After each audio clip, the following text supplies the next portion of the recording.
الحمد لله رب العالمين والصلاة والسلام على سيد الأنبياء والمرسلين وعلى آله وصحبه أجمعين. سبحانك لا علم لنا إلا ما علمتنا إنك أنت العليم الحكيم. رب اشرح لي صدري ويسر لي أمري واحلل عقدة من لساني يفقه قولي. دورہ قرآن کا سلسلہ الحمدللہ جاری ہے اور ہم 23ویں پارے تک پہنچ جائیں گے انشاءاللہ آج. تو ہم اپنے سبق کا آغاز کرنے سے پہلے ہمیشہ کی طرح اپنے اہداف پہ ایک نظر ڈالتے ہیں. ہم شروع سے جن چیزوں کو فوکس کر رہے ہیں ان میں ایک تو مکمل قرآن کی تلاوت ہے. آپ بھی کوشش کیجئے کہ سلائیڈز آپ کے سامنے کھلی ہوئی ہوں، آپ انہیں دیکھیں اور ضرور آپ الفاظ جو ہیں قرآن کے وہ آپ کی نظر سے گزریں. اور دوسرا ہدف ہمارا یہ ہے کہ ہر سورہ کا تعارف حاصل کر لیں، یعنی ہر سورہ کا اتنا تعارف ہو کہ ہم دوسری سورہ سے اسے ممتاز کر سکیں، الگ الگ کر سکیں کہ اس سورہ میں کیا خاص مضمون ہے. اور اس کے لیے کلیدی الفاظ بہت امپورٹنٹ ہے کہ آپ ہر سورہ کو کسی نہ کسی کی ورڈ کے ذریعے سے اپنے ذہن میں بٹھا لیں. اسی طرح تیسرا تعارف جو ہدف ہے ہمارا وہ یہ کہ قرآن کے الفاظ یعنی ووکیبلری میں ہم نے اضافہ کرنا ہے. اسی لیے جو اسکرین کے اوپر سلائیڈز کے اوپر جو الفاظ ہائی لائٹ کیے گئے ہیں آپ کوشش کیجئے کہ وہ آپ ان کو یاد کر لیں اور آپ کی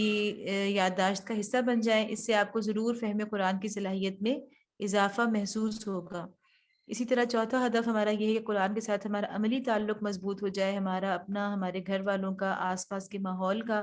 اور اس کے لیے ضروری ہے کہ ہم ہر دفعہ کلاس سے کوئی نہ کوئی عمل کے لیے اصول لیا کریں. تو آئیے اب ہم اپنے سبق کا آغاز کرتے ہیں. ہم نے سورہ سبا پڑھ لی تھی اور ہم نے ابھی سورہ فاطر آج ہم نے انشاءاللہ شروع کرنی ہے. جی سب سے پہلے سورہ فاطر کا تعارف ہے. زمانہ نزول اس کا مکہ کا دور متوسط ہے. جیسے ہم نے کہا نا کہ دور متوسط یعنی جو تیسرا دور ہے جس میں کہ آزمائشیں شروع ہو چکی تھیں اور بات ہنسی مذاق اور یہ کہنا چاہیے کہ صرف نظر انداز کرنا. پہلے تو یہ تھا کہ دعوت کو صرف نظر انداز کیا جا رہا تھا، مذاق میں اڑانے کی کوشش کی جا رہی تھی، لیکن پھر تیسرا دور وہ تھا جب سختیاں شروع ہو گئیں. اور سورہ فاطر اس دور کے آخری یعنی تقریباً جب سختیاں تھوڑی اپنی عروج پر پہنچ چکی تھی اور ہجرت ہو چکی تھی حبش کی طرف، اس دور کی یہ سورہ ہے. اور ہم نے دیکھا تھا کہ اس کا کتابی ربط جو ہے وہ یہ ہے کہ یہ الحمد سے اس کا آغاز ہوتا ہے اور یہ سورہ سبا کا جوڑا ہے، کیونکہ سورہ سبا اور فاطر دونوں الحمد سے ان کا آغاز ہو رہا ہے. اور دونوں کا موضوع بھی مشترک ہے. ایک موضوع دونوں کے اندر مشترک ہے اور وہ ہے شکر. یعنی اللہ تعالیٰ نے ان دونوں صورتوں کے اندر جس چیز کے اوپر زور دیا ہے وہ ہے شکر. مضامین میں اس میں جیسا کہ ہم دیکھ رہے ہیں کہ ساری مکی صورتوں کا بنیادی موضوع توحید اور آخرت ہی ہوتا ہے، وہی اس کے اندر بھی بہت نمایاں طور پر آیا ہے. البتہ اس کے علاوہ ساتھ کچھ ضمنی موضوعات جو ہیں وہ چل رہے ہوتے ہیں. تو اس میں جو ساتھ جو موضوع چل رہا ہے وہ شکر کا ہے. اور اس میں اور سورہ سبا کے اندر جو فرق ہے وہ یہ ہے کہ اس میں ہم نے دیکھا تھا کہ اس میں اللہ تعالیٰ نے گزشتہ قوموں کا ذکر کر کے اور ان سے عبرت حاصل کر کے اللہ تعالیٰ نے کہا تھا کہ آپ ان سے عبرت حاصل کر کے شکر کے رویے پر عمل کریں. جیسے قوم سبا کا ذکر آیا کہ ان کے وہ سب سے مالدار قوم تھی دنیا کی، لیکن اس نے اللہ کا شکر ادا نہیں کیا ان نعمتوں پر. تو اللہ تعالیٰ نے پچھلی قوموں کا تذکرہ کر کے، اسی طرح سلیمان علیہ السلام کا ذکر تھا کہ اللہ تعالیٰ نے ان کو کتنی بڑی سلطنت دی تھی اور کیسی اللہ تعالیٰ نے انہیں اختیارات دیے تھے لامحدود قسم کے، جو اللہ تعالیٰ نے اس سے پہلے اور نہ اس کے بعد کسی بھی انسان کو نہیں دیے. تو ان کا رویہ بالکل اس سے مختلف تھا. وہ اللہ کے شکر گزار تھے اور وہ ان سارے اختیارات کو استعمال کرتے ہوئے کبھی بھی یہ بات نہیں بھولتے تھے کہ یہ اختیارات اللہ کے ہی عطا کردہ ہیں اور اس کے اندر میرا کوئی بھی مطلب میرا کوئی کمال نہیں ہے. تو اللہ تعالیٰ نے یہی ہمیں سورہ سبا میں بتایا تھا کہ توحید کا تقاضا ہے شکر، اور اللہ تعالیٰ نے یہ ہمیں گزشتہ اقوام کے تذکرے کے ساتھ شکر کو جوڑا تھا. اب سورہ فاطر کے اندر بھی موضوع شکر ہی ہے، لیکن اس میں شکر کی بنیاد کس چیز کو بنایا گیا ہے؟ گزشتہ اقوام کو نہیں بلکہ اللہ کی تخلیق کو. جیسے آپ کو یاد ہوگا کہ ہم نے 14ویں پارے میں ہم نے جو پڑھی تھی سورۃ النحل ہم نے پڑھی تھی، اس کے اندر اللہ کی تخلیق کا بہت ہی بہترین، یعنی ہم نے اسے کہا تھا کہ وہ نعمتوں کے اتمام کی صورت ہے. وہی مضمون ہمیں کسی قدر فاطر کے اندر بھی نظر آ رہا ہے کہ اللہ تعالیٰ نے اپنی نعمتوں کا ذکر کیا اور اس کے اندر جو اختلاف اور تنوع یعنی ورائٹی پائی جاتی ہے اللہ کی تخلیق کے اندر، کوئی ایک چیز بھی دوسری چیز سے بالکل ایک جیسی نہیں ہے، بلکہ ان کے اندر تنوع ہے، ورائٹی ہے، اور اسی سے اللہ کی دنیا جو ہے اس میں ترقی کی گنجائش ہے. اگر سب چیزیں ایک جیسی ہوتی تو انسان کے تمدن کی سویلائزیشن میں انسان ترقی نہیں کر سکتا تھا. تو یہ چیز اللہ تعالیٰ نے بتائی ہے اس سورہ کے اندر کہ اللہ کی یہ تخلیق اس بات کی کے لیے کافی ہے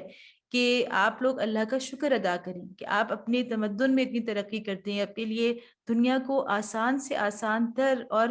اپنے لیے آرام و سکون کے نئے نئے انداز آپ دریافت کرتے ہیں، وہ صرف اس لیے کہ اللہ کی اس بنائی ہوئی دنیا کے اندر اس کی گنجائش رکھی گئی ہے۔ تو اللہ نے اپنی آیات کا یعنی اپنی تخلیق کا ذکر کر کے شکر کی طرف متوجہ کیا ہے، اور دوسری چیز یہ کہ اللہ تعالیٰ نے کتاب اللہ کے علم کی طرف اشارہ کر کے شکر سے اس کو جوڑا ہے۔ یعنی دو چیزوں پر اللہ نے اس سورہ کی کے اندر شکر کی بنیاد رکھی ہے، ایک اللہ کی تخلیق جس میں کہ اختلاف پایا جاتا ہے، ورائٹی پائی جاتی ہے، اور دوسرا اللہ کی عطا کردہ کتاب۔ تو یہ وہ دو چیزیں ہیں کہ اللہ کی نعمتیں، اللہ کی تخلیق، اور پھر اس کے بعد اللہ کی طرف جب انسان اللہ کو پہچان لیتا ہے اس کی تخلیق کے ذریعے سے، تو وہ کتاب اللہ ہوتی ہے، وہ اللہ کی کتاب ہوتی ہے جو اس کو شکر کے راستے دکھاتی ہے، شکر کے مختلف انداز اس کو پریکٹیکلی سکھاتی ہے۔ تو ان دو چیزوں کا ذکر ہے اس سورہ کے اندر، اور ان دو چیزوں کو اللہ تعالیٰ نے شکر کا کی بنیاد بنا کر ہمارے سامنے رکھا ہے اس سورہ کے اندر۔ کلیدی الفاظ کے طور پر آپ یہ لے سکتے ہیں کہ اورثنا الکتاب، کہ جنہیں ہم نے کتاب کی کا وارث بنایا۔ اس میں ایک تو وہ جو بنیادی موضوع میں نے آپ کو بتایا ہے کہ اس میں اللہ کی کتاب کا علم جو ہے وہ ایک بنیادی موضوع ہے، تو اس سے بھی یہ لفظ ریلیٹ ہو رہا ہے، اور اس کو آپ یاد رکھ سکتے ہیں کہ یہ وہ سورہ ہے جس میں اللہ تعالیٰ نے ان لوگوں کا ذکر کیا ہے جو کتاب کے وارث بنائے گئے ہیں، اور اللہ نے بتایا ہے کہ وہ لوگ کیسے ہیں، ان کی کتنی اقسام ہیں ایسے لوگوں کی جنہیں اللہ کی کتاب کا وارث بنایا گیا ہے۔ اور اللہ کی کتاب کا وارث کون ہے؟ ظاہر ہے ہم سب جو یہاں بیٹھے ہیں، ہم میں سے ہر ایک اللہ کی کتاب کا وارث ہے، تو مخاطب گویا بالکل براہ راست ہم سب ہیں۔ تو آئیے اب ہم اس سورہ کا آغاز کرتے ہیں تلاوت سے۔ اعوذ باللہ من الشیطان الرجیم، بسم اللہ الرحمن الرحیم۔ الحمد لله فاطر السماوات والأرض جاعل الملائكة رسلا أولي أجنحة مثنى وثلاث ورباع يزيد في الخلق ما يشاء إن الله على كل شيء قدير۔ تعریف اللہ ہی کے لیے ہے جو آسمانوں اور زمین کا بنانے والا اور فرشتوں کو پیغام رساں مقرر کرنے والا ہے۔ یعنی یہ وہ سورہ ہے، اور اس کے بعد ہم جو آگے یاسین کا گیپ کر کے جو سورہ صافات پڑھیں گے اس میں بھی فرشتوں کا خصوصی ذکر ہے۔ تو سورہ فاطر اپنے آگے آنے والی صورتوں میں سے صافات کے ساتھ اس انداز سے مل رہی ہے کہ اس میں بھی فرشتوں کا ذکر ہے خصوصی طور پر، اور اس کے اندر بھی خصوصی طور پر فرشتوں کا ذکر ہے، اور وہ اس انداز سے ہے کہ چونکہ اہل مکہ، مشرکین مکہ جو تھے، وہ فرشتوں کو اللہ کی ذات میں شریک کرتے تھے اور اللہ کی بیٹیاں کہتے تھے، اور اللہ کا نسب ان سے وابستہ کرتے تھے، نعوذ باللہ۔ تو اس لیے اللہ تعالیٰ نے ان کے اس شرک کی، ایک مخصوص قسم کے شرک کی تردید کی ہے۔ تو اللہ تعالیٰ فرما رہے ہیں کہ تعریف اللہ ہی کے لیے ہے جو آسمانوں اور زمین کا بنانے والا اور فرشتوں کو پیغام رساں مقرر کرنے والا ہے، کہ اللہ تعالیٰ کی طرف سے فرشتے صرف اللہ کا پیغام لانے کے لیے ہوتے ہیں، اللہ کے بندے ہیں، رسل ہیں۔ اولی اجنحۃ مثنی و ثلاث و رباع، ایسے فرشتے جن کے دو دو اور تین تین اور چار چار بازو ہیں۔ یعنی اور اس کا مطلب یہ نہیں ہے کہ صرف اتنے ہی ہیں، بلکہ آگے آ رہا ہے کہ یزید فی الخلق ما یشاء، وہ اپنی مخلوق کی ساخت میں جیسا چاہتا ہے اضافہ کرتا ہے۔ ان اللہ علی کل شیء قدیر، بے شک یقیناً اللہ ہر چیز پر قادر ہے۔ تو اس سے پتہ چل رہا ہے کہ فرشتے جو ہیں ان کے بازو صرف اتنے ہی نہیں، بلکہ اللہ تعالیٰ جتنے بھی چاہیں اس سے زیادہ بڑھا سکتے ہیں۔ جیسے کہ ایک حدیث کے اندر حضرت عبداللہ بن مسعود کی روایت ہے کہ نبی صلی اللہ علیہ وسلم نے جبریل علیہ السلام کو ایک مرتبہ اس شکل میں دیکھا کہ ان کے 600 بازو تھے۔ یہ بخاری اور مسلم ترمذی تینوں میں یہ حدیث آئی ہے۔ تو اس سے پتہ چلتا ہے کہ اللہ تعالیٰ کی جو تخلیق ہے اس کی کوئی حد نہیں ہے، اللہ تعالیٰ جیسا پیدا کرنا چاہیں وہ کر سکتے ہیں۔ ما یفتح اللہ للناس من رحمت فلا ممسک لها، اللہ جس رحمت کا دروازہ بھی لوگوں کے لیے کھول دے اسے کوئی روکنے والا نہیں، اور جسے وہ بند کر دے اسے اللہ کے بعد پھر کوئی دوسرا کھولنے والا نہیں۔ وما یمسک فلا مرسل له من بعدہ وهو العزیز الحکیم، وہ زبردست اور حکیم ہے۔ اللہ تعالیٰ کے ساتھ جب بھی زبردست کے ساتھ حکیم آتا ہے، اس کا مطلب یہ ہوتا ہے کہ اگرچہ وہ بے پناہ اختیارات کا مالک ہے، لیکن وہ اپنی اختیارات کو انتہائی حکمت کے ساتھ استعمال کرتا ہے۔ تو اللہ تعالیٰ کی جو رحمت ہے وہ بھی اللہ جس کو دیتا ہے اور جس سے روکتا ہے۔ یہاں رحمت سے مراد وہی بھی ہے، ہو سکتی ہے، اس لیے کہ اوپر جو ذکر ہو رہا ہے رسول کا، وہی لانے والوں کا، تو اللہ تعالیٰ نے اکثر قرآن پاک میں وحی کو رحمت سے تشبیہ دی ہے۔ اور رحمت کہا ہے۔ تو اس کا مطلب یہ ہے کہ اللہ تعالیٰ کی رحمت جس پر آنا چاہے، یعنی وہ لوگ اعتراض کرتے تھے کہ محمد صلی اللہ علیہ وسلم پر وہی کیوں آتی ہے، کسی اور کو اللہ نے منتخب کیوں نہیں کیا؟ تو اللہ تعالیٰ فرما رہے ہیں کہ یہ اللہ کو کوئی روکنے والا نہیں ہے، وہ اپنے اختیارات کا استعمال انتہائی حکیمانہ انداز سے کرتا ہے۔ اللہ کو پتا ہے کہ محمد الرسول اللہ صلی اللہ علیہ وسلم ہی کو اللہ نے کیوں منتخب کیا ہے اپنی وحی کے لیے، اور ابو جہل یا ابو لہب کو کیوں نہیں کیا۔ یا ایہا الناس اذکروا نعمت اللہ علیکم هل من خالق غیر اللہ یرزقکم من السماء والارض لا الہ الا ہوا فانا تؤفکون۔ لوگوں، تم پر اللہ کے جو احسانات ہیں انہیں یاد رکھو، کیا اللہ کے سوا کوئی اور خالق بھی ہے جو تمہیں آسمان اور زمین سے رزق دیتا ہو؟ یہاں سے ہمیں اندازہ ہو گیا کہ شورا کے آغاز سے ہی کس چیز کا ذکر ہو گیا؟ هل من خالق غیر اللہ، کہ اللہ کے سوا کوئی ہے جو کوئی چھوٹی سے چھوٹی چیز بھی پیدا کر سکتا ہو؟ تو اس کا مطلب ہے کہ اس سورہ کے اندر اللہ کی جو خالقیت ہے، اللہ کی جو تخلیق کی صفت ہے، اس کو اللہ تعالیٰ بہت تفصیل کے ساتھ بیان فرمائیں گے۔ اور پھر تخلیق سے ہی جو چیز جڑی ہوئی ہے وہ ہے رزق، یعنی اللہ کی اس تخلیق کے ذریعے ہی تو ہمارے لیے زندگی میں رزق سے مراد صرف وہ نہیں جو ہم کھا پی لیتے ہیں، بلکہ ہر طرح کا سامان دنیا، ہر طرح کی نعمتیں، تو اللہ کی اس تخلیق کی وجہ سے ہی تو ہمارے لیے طرح طرح کی نعمتیں جو ہیں، اور ان نعمتوں کو پھر مزید جو ہم ان کو آپ یہ کہہ لیں کہ شکل دیتے ہیں، ان کو اپنے آرام و سکون کے مختلف اس میں ڈھال لیتے ہیں، تو طریقے اختیار کر لیتے ہیں، مختلف ذائقے بنا لیتے ہیں، اپنے سونے کے، اپنے آرام کے، اپنے پہننے اوڑھنے کے مختلف چیزوں میں ان کو ڈھال لیتے ہیں۔ وہ سب کچھ اللہ کی تخلیق کے ذریعے سے ہوتا ہے، اس کی وجہ سے ہوتا ہے۔ تو اللہ تعالیٰ فرما رہے ہیں کہ یہ سب کچھ جو تم اپنے لیے زندگی میں استعمال کرتے ہو، کیا کوئی ہے اللہ کے علاوہ جو تمہیں یہ پیدا کر رہا ہو، یا آسمان سے کوئی معبود اس کے سوا یا کوئی جو تمہیں آسمان اور زمین سے رزق دیتا ہو، کوئی معبود اس کے سوا نہیں، آخر تم کہاں سے دھوکہ کھا رہے ہو؟ وَإِن يُكَذِّبُوكَ فَقَدْ كُذِّبَتْ رُسُلٌ مِّن قَبْلِكَ وَإِلَى اللَّهِ تُرْجَعُ الْأُمُورُ۔ اب اگر اے نبی صلی اللہ علیہ وسلم یہ لوگ تمہیں جھٹلاتے ہیں تو یہ کوئی نئی بات نہیں، تم سے پہلے بھی بہت سے رسول جھٹلائے جا چکے ہیں، اور سارے معاملات آخرکار اللہ ہی کی طرف رجوع ہونے والے ہیں۔ اللہ تعالیٰ نبی صلی اللہ علیہ وسلم کو ایک طرف سے تسلی دے رہے ہیں کہ اس سے پہلے بھی تمام رسولوں کو ان کی قوموں نے اسی طرح سے جھٹلایا ہے، تو آپ اس پر اپنا دل افسردہ نہ کیجیے۔ یا ایھا الناس ان وعد اللہ حق فلا تغرنکم الحیات الدنیا ولا یغرنکم باللہ الغرور۔ لوگو، اللہ کا وعدہ یقیناً برحق ہے، لہٰذا دنیا کی زندگی تمہیں دھوکے میں نہ ڈالے، اور نہ وہ بڑا دھوکے باز تمہیں اللہ کے بارے میں دھوکہ دینے پائے۔ تو اللہ کی تخلیق کے بعد فوراً، یعنی توحید کے بعد، پہلے فرشتوں کے ذریعے توحید کی نفی، شرک کی نفی ہوئی ہے، پھر اللہ کی جو توحید کا ایک بہت بڑی صفت ہے اللہ کی خالقیت کی، اللہ تعالیٰ کیسا خالق ہے جیسا کوئی خالق نہیں ہے، تو اس کے بعد آخرت کا ذکر ہو رہا ہے۔ اللہ تعالیٰ فرما رہے ہیں کہ جس وجہ سے بھی یہ لوگ اللہ کے بارے میں سوچتے نہیں ہیں یا غور نہیں کرتے اس کی آیات پر، اس کی اصل وجہ یہ ہے کہ ان کو دھوکے میں ڈالا ہوا ہے اس دنیا کی رنگینیوں نے، اس دنیا کے آسائشوں نے، اور اس دنیا کے جھمیلوں نے، اس کی مصروفیات نے، اس کی مشغولیات نے اپنے اندر انسان کو اتنا زیادہ، اس کو ایسے کہنا چاہیے کہ پکڑ لیا ہے مضبوطی سے انسان کو، کہ اس کے پاس یہ سوچنے کے لیے وقت نہیں ہے، غور و فکر کے لیے وقت نہیں ہے کہ میرا خالق اور میرا حقیقی معبود اور میری تمام تر محبت اور میری وفاداریوں کا جو مستحق ہے وہ اصل میں کون ذات ہے، اور کس سے مجھے سب سے بڑھ کر محبت ہونی چاہیے، کس کی طرف مجھے لوٹ کر جانا ہے، اس کے تقاضے کیا ہیں، اس پر ایمان لانے کے تقاضے کیا ہیں۔ ان سب چیزوں سے جو انسان غفلت میں پڑا ہوا ہے، اس کی اصل وجہ ایک تو دنیا ہے، اور دوسری وہ بڑا دھوکے باز، یعنی وہ شیطان۔ وہ نہیں چاہتا کہ انسان اللہ کے ساتھ جڑ جائے، اور جب بھی وہ انسان اللہ سے قریب ہونے کے لیے کوئی پلان بناتا ہے، کوئی قدم اٹھاتا ہے، تو وہ ضرور اس کی راہ میں آ کے اس کی راہ کو کھوٹا کرنے کی کوشش کرتا ہے۔ ان الشیطان لکم عدو فاتخذوہ عدوا۔ در حقیقت شیطان تمہارا دشمن ہے، اس لیے تم بھی اسے اپنا دشمن ہی سمجھو۔ انما یدعو حزبہ لیکونوا من اصحاب السعیر۔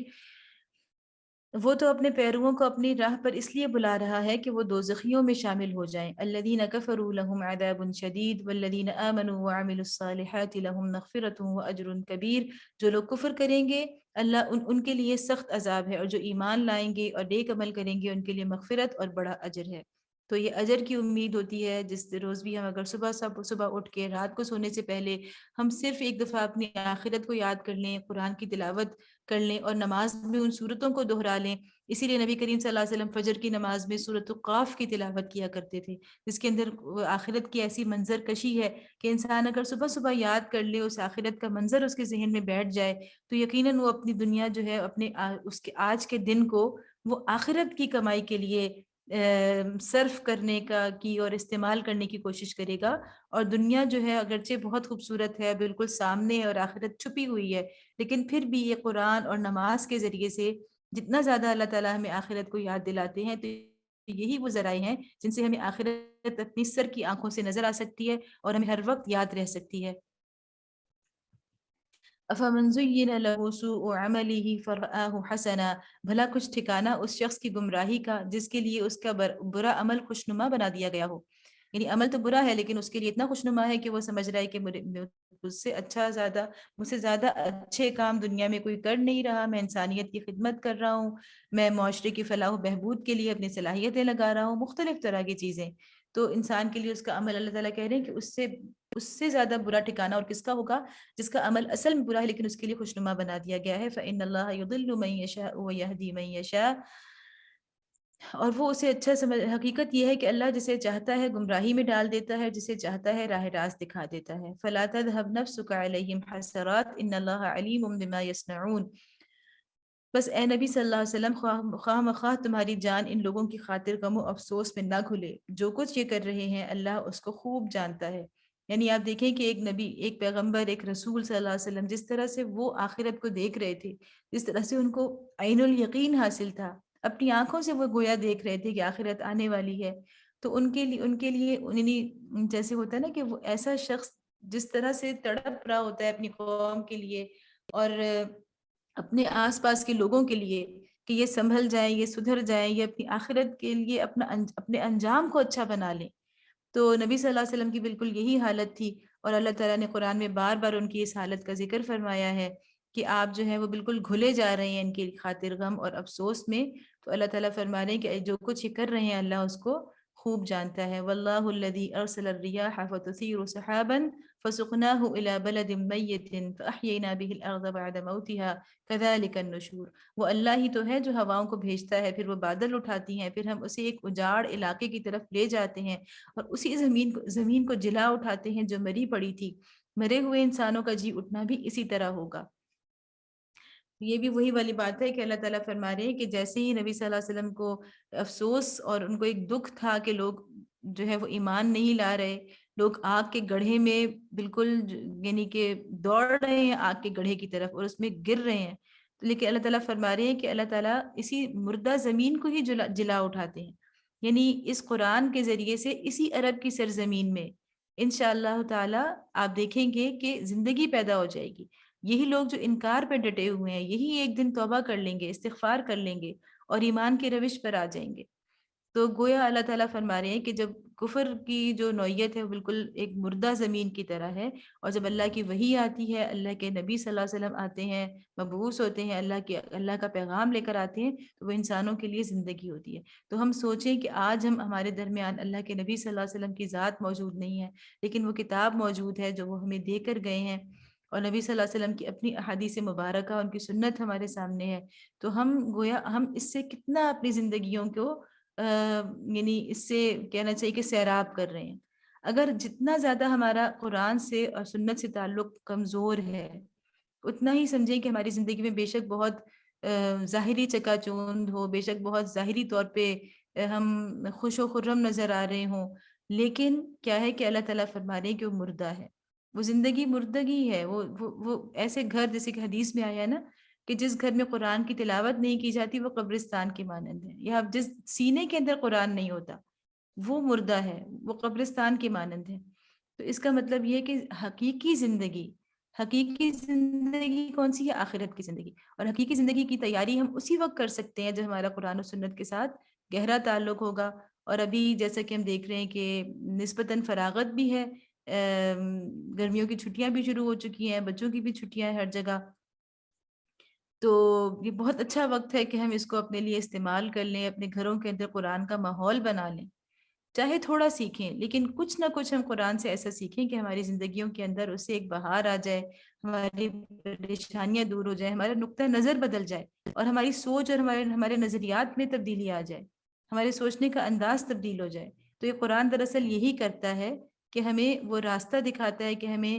آخرت کو اگر ہم اپنی ترجیح بنا لیں اور اللہ کی رضا کو اپنی ترجیح بنا لیں تو ہماری زندگی کے اندر کہاں کہاں کس کس طرح کی تبدیلی آ سکتی ہے۔ من كان يريد العزة فلله العزة جميعا إليه يسعد الكلم الطيب والعمل الصالح يرفعه والذين يمكرون السيئات لهم عذاب شديد ومكر أولئك هو يبور۔ جو کوئی عزت چاہتا ہو اسے معلوم ہونا چاہیے کہ عزت ساری کی ساری اللہ کی ہے، اس کے ہاں جو چیز اوپر چڑھتی ہے وہ صرف پاکیزہ قول ہے اور عمل صالح اس کو اوپر چڑھاتا ہے۔ یہاں پہ پاکیزہ قول سے مراد یہ ہے، یعنی یہ بھی کہا گیا ہے، مفسرین نے کہا ہے کہ اس سے مراد کلمہ توحید ہے، یعنی لا الہ الا اللہ محمد رسول اللہ،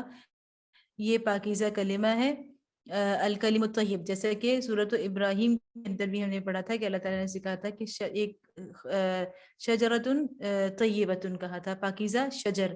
تو اسی طرح یہاں پہ اس کو کلمہ طیبہ کہا گیا ہے، پاکیزہ کلمہ۔ تو اللہ تعالیٰ فرما رہے ہیں کہ یا پھر اس سے مراد کوئی بھی نیک عمل ہو سکتا ہے، کوئی بھی نیک عمل، لیکن یا پھر کوئی بھی دعا ہو سکتی ہے۔ تو اللہ تعالیٰ فرما رہے ہیں کہ آپ ایمان تو لے آئے اس کلمہ توحید کے اوپر، لیکن اب اس کو اوپر کون لے کر جائے گا؟ آپ کا نیک عمل اس کو اوپر لے کر جائے گا۔ یعنی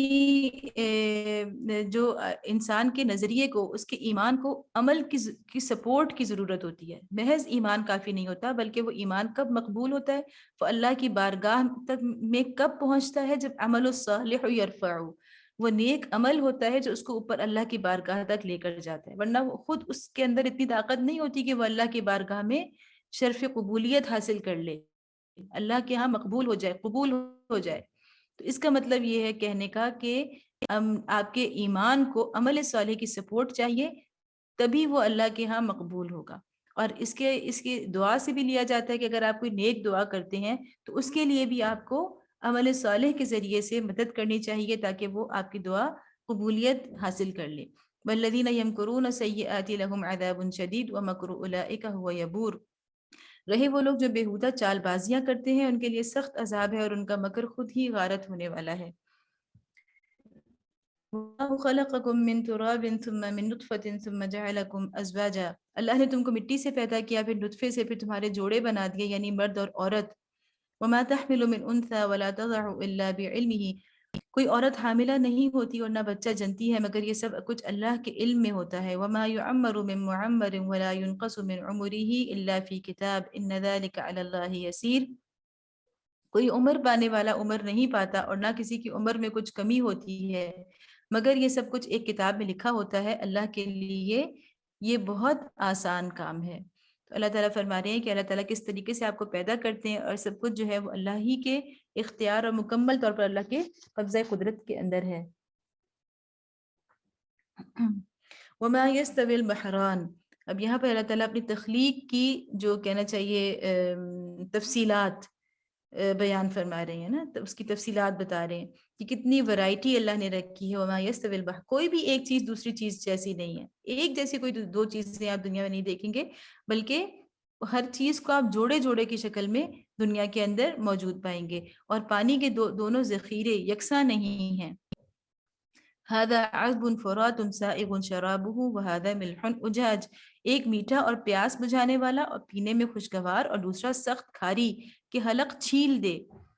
تو اس کے بارے میں کہا جاتا ہے کہ جیسے ہم دیکھتے ہیں نا کہ دو پانی، دو دریا جہاں اکٹھے ہو رہے ہوتے ہیں، بالکل الگ الگ ان کی باؤنڈریز ہوتی ہیں بالکل واضح طور پہ، اور وہ الگ الگ ان کے دھارے بہت آگے تک ایسے بہتے رہتے ہیں نا، ایک دوسرے کے ساتھ مکس اپ نہیں ہوتے۔ اسی طرح سمندروں کے اندر، سمندر ہمیں پتہ ہے کہ کھارا ہوتا ہے اس کا پانی، اور سمندروں کی تہوں میں، سمندر کی بہت گہری تہ کے اندر سے میٹھے پانی کے چشمے نکل رہے ہوتے ہیں، اور جو لوگ لمبے طویل یعنی جو سفر کرتے ہیں سمندروں کے اندر، وہ انہی سمندر کی تہ میں سے نکلنے والے میٹھے پانی کے چشموں سے اپنے لیے پانی لیتے ہیں۔ تو آپ مطلب اللہ تعالیٰ یہ ان چیزوں کو، یہ جو اللہ تعالیٰ بیان فرماتے ہیں کہ ان میں کئی قسم کے معانی چھپے ہوئے ہیں۔ اس میں ایک معنی یہ بھی ہے کہ آپ کو بظاہر لگ رہا ہے کہ ہر طرف شرک ہی شرک ہے، کوئی آپ کی بات نہیں سن رہا، ہر کوئی مذاق میں اڑا رہا ہے، ہر کوئی اس کے خلاف پوری شدت اپنی طاقت استعمال کر رہا ہے اس دعوت کو مطلب کمزور کرنے میں، اس کو دبانے میں، اس کو جھٹلانے میں، لیکن اسی معاشرے کی تہ سے آپ کو نہیں پتا کہ وہ ٹھنڈے پانی کے چشمے نکلیں گے، ایسے لوگ نکلیں گے جو اللہ پر ایمان لانے والے ہوں گے، جو اپنی جان اور مال اللہ کے راستے میں لگانے والے ہوں گے۔ تو اللہ تعالیٰ کی اس طرح کی جو مثالیں اللہ تعالیٰ بیان فرماتی ہیں، ایک تو اللہ کی تخلیق کے اوپر وہ کہنا چاہیے کہ اس کا ایک ثبوت ہوتی ہے کہ اللہ کیسا بہترین خالق ہے، جیسا کوئی خالق نہیں ہے، لیکن اس کے ساتھ ساتھ اس کے اندر ایسے معانی بھی پوشیدہ ہوتے ہیں جس کی طرف اللہ نے اشارہ کیا ہوتا ہے۔ وَمِن كُلٍّ تَأْكُلُونَ لَحْمًا طَرِيًّا وَتَسْتَخْرِجُونَ حِلْيَةً تَلْبَسُونَهَا۔ اب صرف ایک سمندر کے اندر سے ہی ہمیں کیا کیا کچھ ملتا ہے، مگر دونوں سے تم تر و تازہ گوشت حاصل کرتے ہو، یعنی کھارے پانی سے بھی میٹھے پانی سے بھی تر و تازہ گوشت حاصل کرتے ہو، پہننے کے لیے زینت کا سامان، یعنی ہمیں پتہ ہے کہ موتی اور اس کے علاوہ سونا اور کئی طرح کی قیمتی دھاتیں سمندر کی تہوں سے ہمیں ملتی ہیں۔ وَتَرَى الْفُلْكَ فِيهِ مَوَاخِرَ لِتَبْتَغُوا مِنْ فَضْلِهِ وَلَعَلَّكُمْ تَشْكُرُونَ، اور اسی پانی میں تم دیکھتے ہو کہ کشتیاں اس کا سینہ چیرتی چلی جا رہی ہیں تاکہ تم اللہ کا فضل تلاش کرو اور اس کے شکر گزار بنو۔ اللہ تعالیٰ فرما رہے ہیں سب کچھ ایک حضرت انسان کے لیے پیدا کیا، کسی اور کے لیے نہیں ہے۔ تم ہی تو ہو جو کشتیاں چلاتے ہو، تم ہی تو ہو جو اس کے اندر سے اپنے لیے موتی نکالتے ہو، تم ہی تو ہو جو اس کے گوشت سے فائدہ اٹھاتے ہو۔ اور کون سی مخلوق ہے اللہ کی جس کے لیے جو ان ساری نعمتوں سے فائدہ اٹھانا جانتی ہو؟ تو دیکھو کہ اللہ نے تمہارے لیے کتنی ساری نعمتیں پیدا کی ہیں جن کی کوئی حد نہیں ہے۔ ابھی ہمیں نہیں پتا کہ ہم نے کتنی اور اللہ کی نعمتیں ایسی ہیں جن کو ہم نے ابھی ڈسکور نہیں کیا، جن کے استعمال کو بھی ہم نے سمجھا بھی نہیں ہے۔ تو اللہ تعالیٰ کہہ رہے ہیں کہ شکر گزار بنو، سب کچھ کرو، اللہ کی ساری نعمتوں سے خوب لطف اندوز ہو جاؤ۔ یہ کوئی نیکی نہیں ہے کہ تم اللہ کی نعمتوں سے ہاتھ اٹھا لو، کنارہ کشی اور جنگلوں میں نکل جاؤ اور گندے مندے رہو، بلکہ اللہ کی نعمتوں کو استعمال کرو اور ساتھ میں اس کے دل سے اس کے شکر گزار ہو جاؤ۔ اور دل سے اس کی شکر گزاری کیا ہے کہ اس کی بندگی میں لگ جاؤ، اس کے احکامات کی تعمیل میں لگ جاؤ، اس کی نافرمانی سے بچ جاؤ، اس کی رضا کے لیے دن رات ایک کر دو، اس کی ناراضگی سے اس کی ناراضگی کے جو کام ہے ہر اس کام سے بچ جاؤ جس میں اس کی ناراضگی ہے۔ یولج اللیل فی النہار ویولج النہار فی اللیل وسخر الشمس والقمر، وہ دن کے اندر رات کو اور رات کے اندر دن کو پروتا ہوا لے آتا ہے، چاند اور سورج کو اس نے مسخر کر رکھا ہے۔ چاند اور سورج کی حرکت کی وجہ سے ہی ہم جانتے ہیں کہ دن اور رات ایک دوسرے کے اندر، اور ہم اس پہ بھی کئی دفعہ بات کر چکے کہ دن اور رات کتنی بڑی ہمارے لیے نعمتیں ہیں کہ ایک ہی وقت میں سب لوگوں کا سونا، ایک ہی وقت میں سب کا اٹھنا، کاروبار دنیا کو چلانے کے لیے کتنا ضروری ہے۔ کل یجری لاجل مسمى ذلکم اللہ ربکم لہ الملک والذین تدعون من دونہ ما یملکون من قطمیر۔ یہ سب کچھ ایک وقت مقرر تک چلے جا رہا ہے، یہ ہمیشہ ایسا نہیں رہے گا۔ یہ اللہ نے تمہارے لیے ایک عارضی دنیا پیدا کی ہے، اس کا ایک مقصد ہے، ایک امتحان ہے۔ وہی اللہ جس کے سارے کام ہیں، تمہارا رب ہے، بادشاہی اسی کی ہے، اسے چھوڑ کر جن دوسروں کو تم پکارتے ہو وہ ایک پرے کاہ کے مالک بھی نہیں ہے۔ قطمیر جو ہے وہ یہاں پہ اللہ تعالیٰ نے کہا کہ ما یملکون من قطمیر، یہاں پہ اللہ تعالیٰ نے یعنی پہلے اللہ نے اپنی تخلیق کی طرف اشارہ کیا تھا، اور یہاں پہ اللہ تعالیٰ نے ملکیت کی طرف اشارہ کر دیا۔ ہم جانتے ہیں ہمیشہ اللہ کا اسی طرح سے ذکر ہوتا ہے کہ پہلے تخلیق کہ اللہ خالق ہے، پھر اللہ تعالیٰ کہتا ہے کہ جو خالق ہے جس نے پیدا کیا ہے اسی کا کام ہے کہ وہی مالک بھی ہو۔ الا لہ الخلق والامر،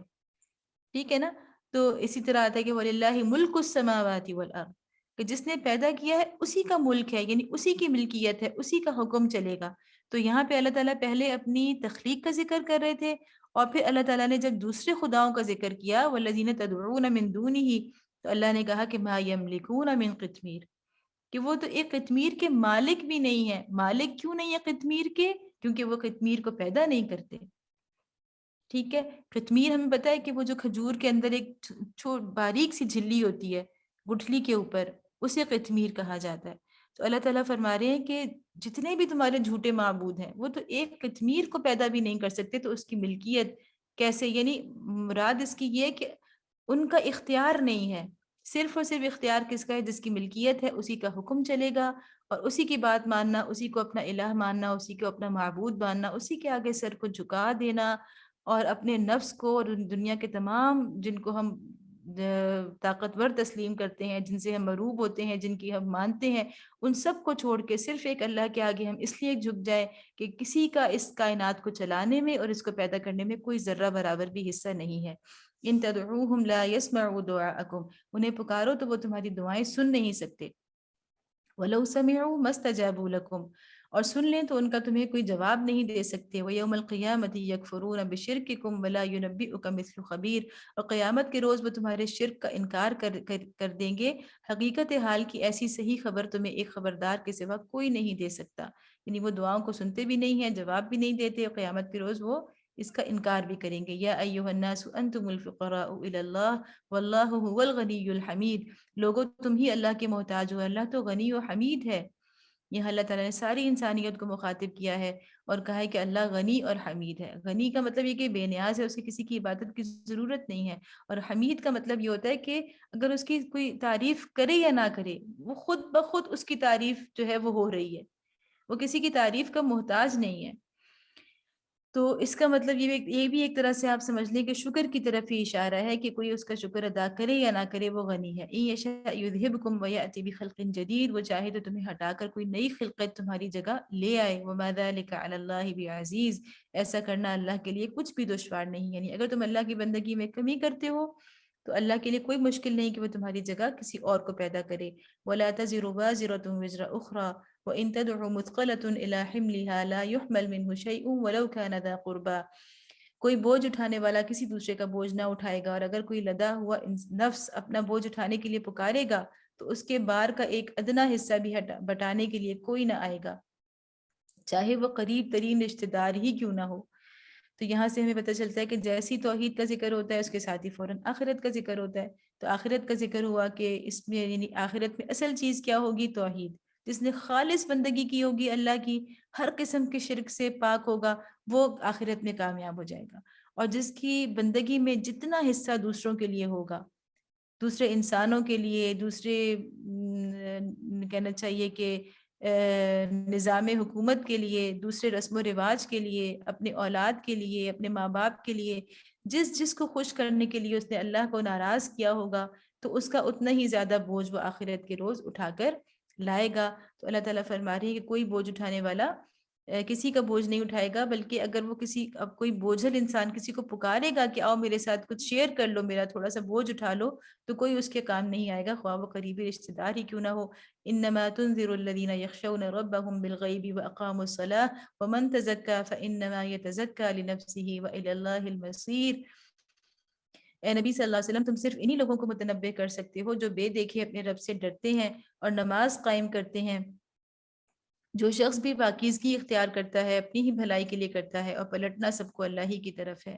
تو یہاں پہ خاص طور پہ جن چیزوں کا ذکر ہوا ہے وہ یہ کہ یخشون ربہم، کن لوگوں کو آپ ڈرا سکتے ہیں؟ جو ڈرنے والے ہیں اللہ سے، اللہ کی خشیت ان کے دل میں ہے، ایسے بے پرواہ نہیں ہے کہ انہیں فکر ہی نہیں ہے کہ اللہ ہم سے راضی ہے یا ناراض ہے۔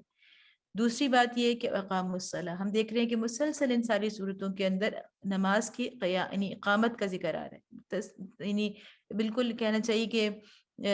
مسلسل ہر سورہ کے اندر ہم نے دیکھا، اس سے پہلے ہم نے جتنی صورتیں پڑھی ہیں کہ وہ سب کے اندر اقام الصلاح کا ایک خصوصی ذکر آیا ہے، اور یہاں پر اس کے ساتھ ایک اور چیز جو ہے وہ من تزکا فانما یتزکا لنفسہ، کہ جس نے پاک کے تزکیہ کا مطلب یہ ہے کہ اپنے آپ کو، جیسے آج کل ہم دیکھتے ہیں کہ لوگ بہت زیادہ اس چیز کے اوپر ورک شاپس اور موٹیویشنل سپیکرز اور کہنا چاہیے کہ بکس ہیں ساری، کہ سیلف گرومنگ کہہ لیں، اپنی پرسنالٹی ڈیولپمنٹ کہہ لیں، یہ ان عنوانوں کے ساتھ، لیکن قرآن ہمیں بہت پہلے سے اس کا تصور دیتا ہے، وہ ان تصورات سے بہت زیادہ کہنا چاہیے کہ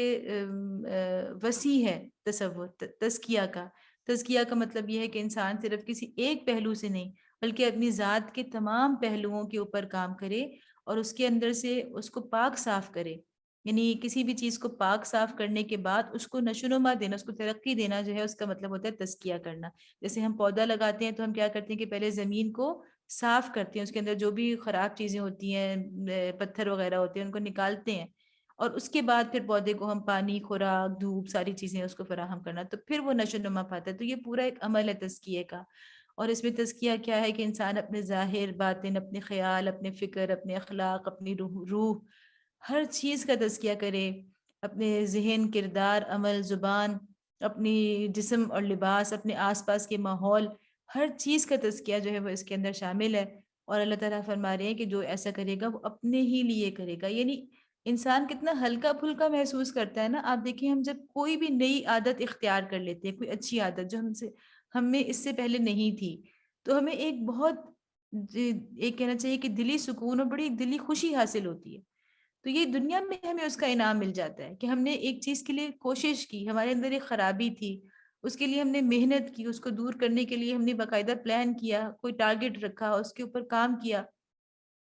اور جب ہم اس میں کامیاب ہو جاتے ہیں تو ہمیں کتنا ہم اپنے آپ کو ہلکا پھلکا سا محسوس کرتے ہیں، کتنا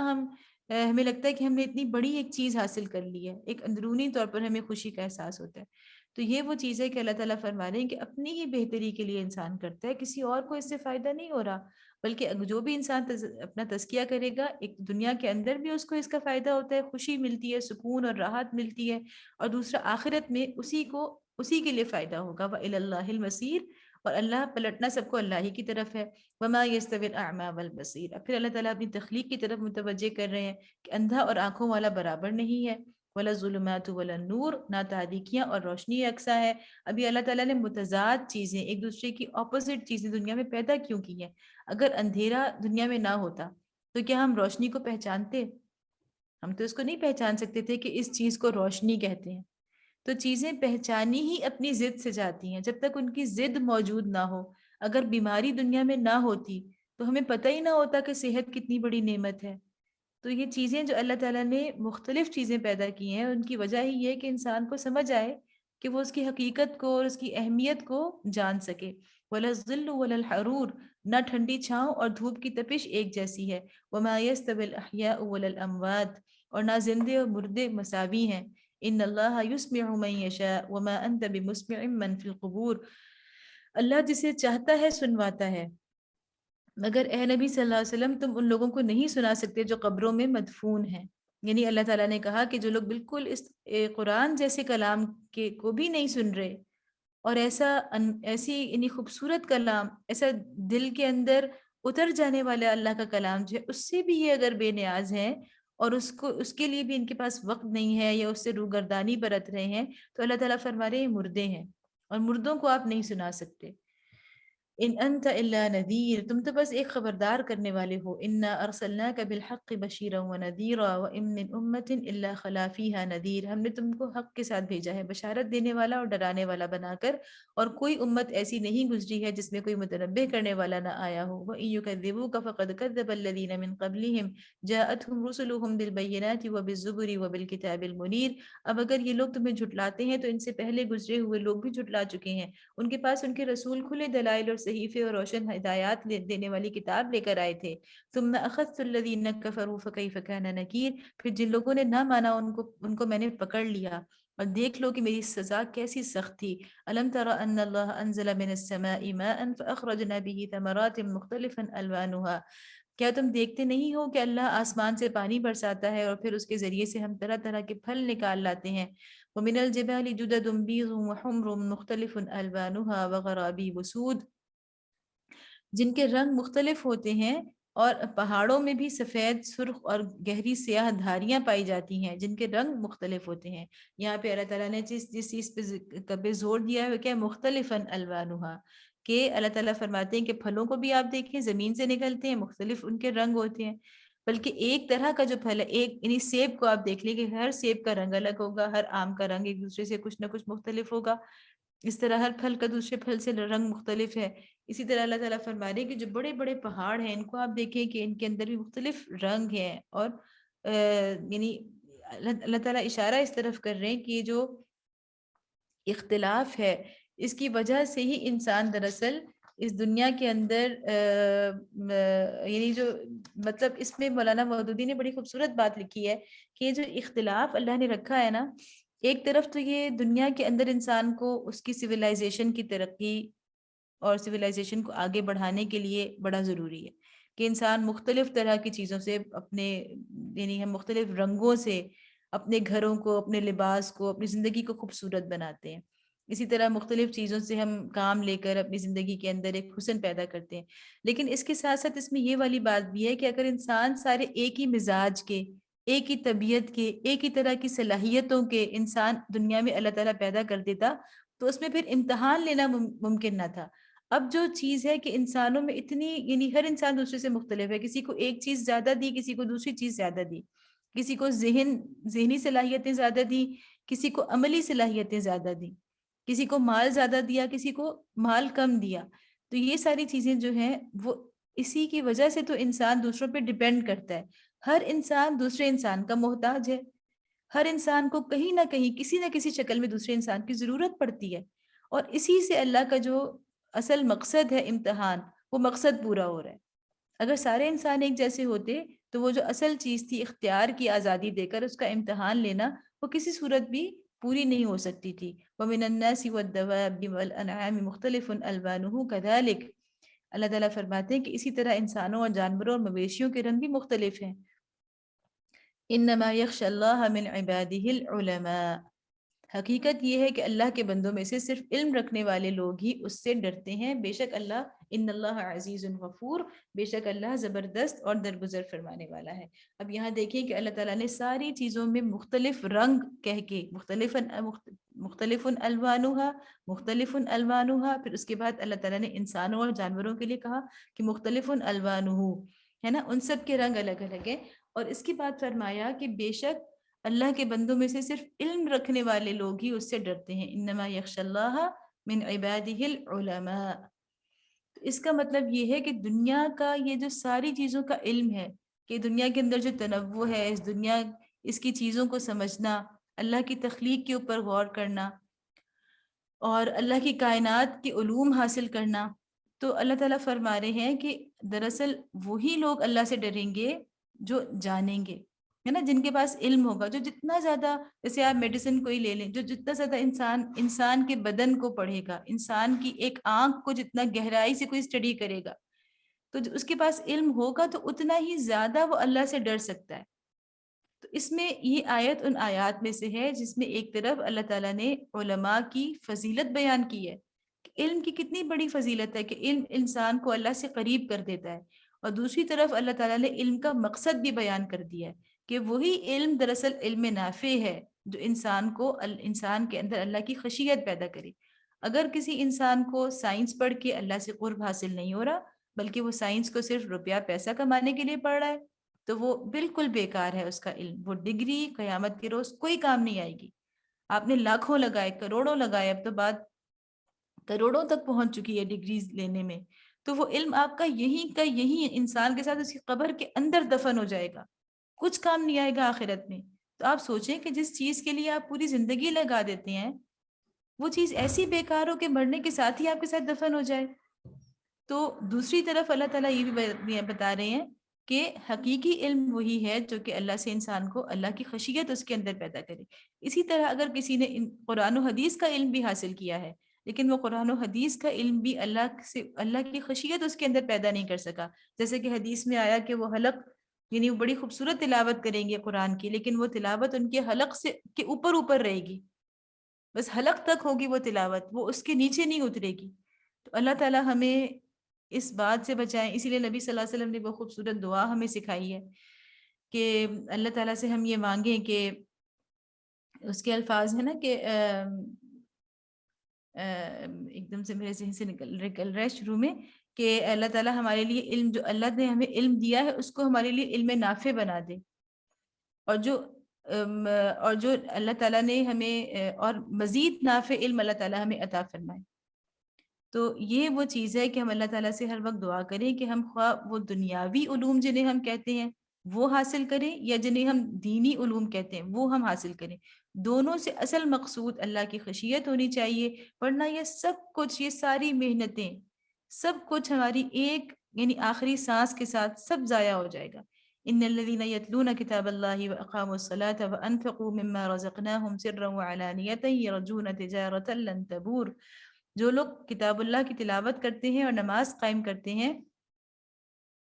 اور جو کچھ ہم نے انہیں رزق دیا ہے اس میں سے کھلے اور چھپے خرچ کرتے ہیں، یقیناً وہ ایک ایسی تجارت کے متوقع ہیں جس میں ہرگز خسارہ نہ ہوگا. تو یہاں پھر ہم دیکھ رہے ہیں کہ دوسری مرتبہ نماز کے قیام کا ذکر آیا، اقام الصلاۃ،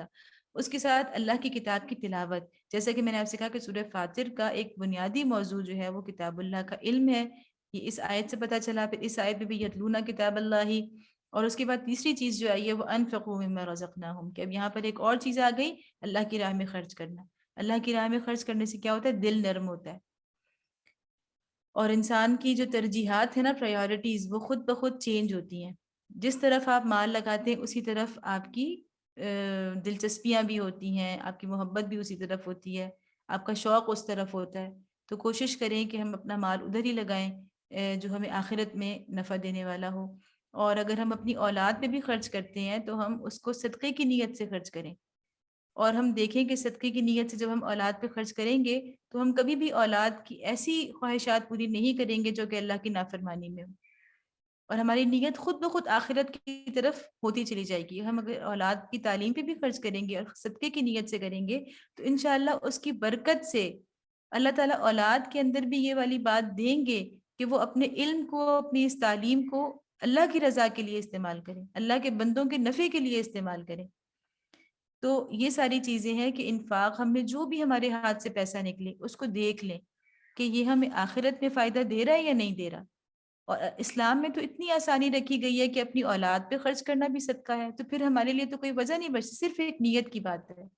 نیت کی بات ہے۔ اور پریکٹیکلی ہم یہ دیکھ لیں کہ اس کے عملی طور پر ہم ایسا کام کر رہے ہوں کہ واقعی اس میں اللہ کی رضا کے راستے کھلتے ہوں، ہم ایسی جگہ ہی خرچ کریں، ہم اپنے بچوں کو ایسے ہی کیریئرز میں لے کے جائیں جہاں پہ آخرت کی کامیابی کے راستے کھلتے ہوں، تو انشاءاللہ ہمارا اپنے گھر والوں پہ خرچ کرنا بھی صدقہ ہوگا۔ اور اس کے علاوہ جو مزید مدات ہیں صدقے کی، تو ہمیں پتہ ہی ہے کہ اللہ کی رضا کے لیے کہاں کہاں اللہ تعالیٰ نے بتایا کہ آپ کو خرچ کرنا ہے معاشرے کے کمزور لوگوں پر، اور یعنی جو محروم لوگ ہیں ان کے لیے آپ کو خرچ کرنا ہے۔ تو یہ ساری چیزیں جو ہے، یہ مال ایک بہت بڑا ذریعہ ہے اللہ کی رضا کے حصول کا۔ جو لوگ یہ ہم نے پڑھ لی تھی، جو لوگ کتاب اللہ کی تلاوت کرتے ہیں، نماز قائم کرتے ہیں، جو کچھ ہم نے انہیں رزق دیا ہے اس میں سے کھلے اور چھپے خرچ کرتے ہیں، یقیناً وہ ایک ایسی تجارت کے متوقع ہیں جس میں ہرگز خسارہ نہ ہوگا۔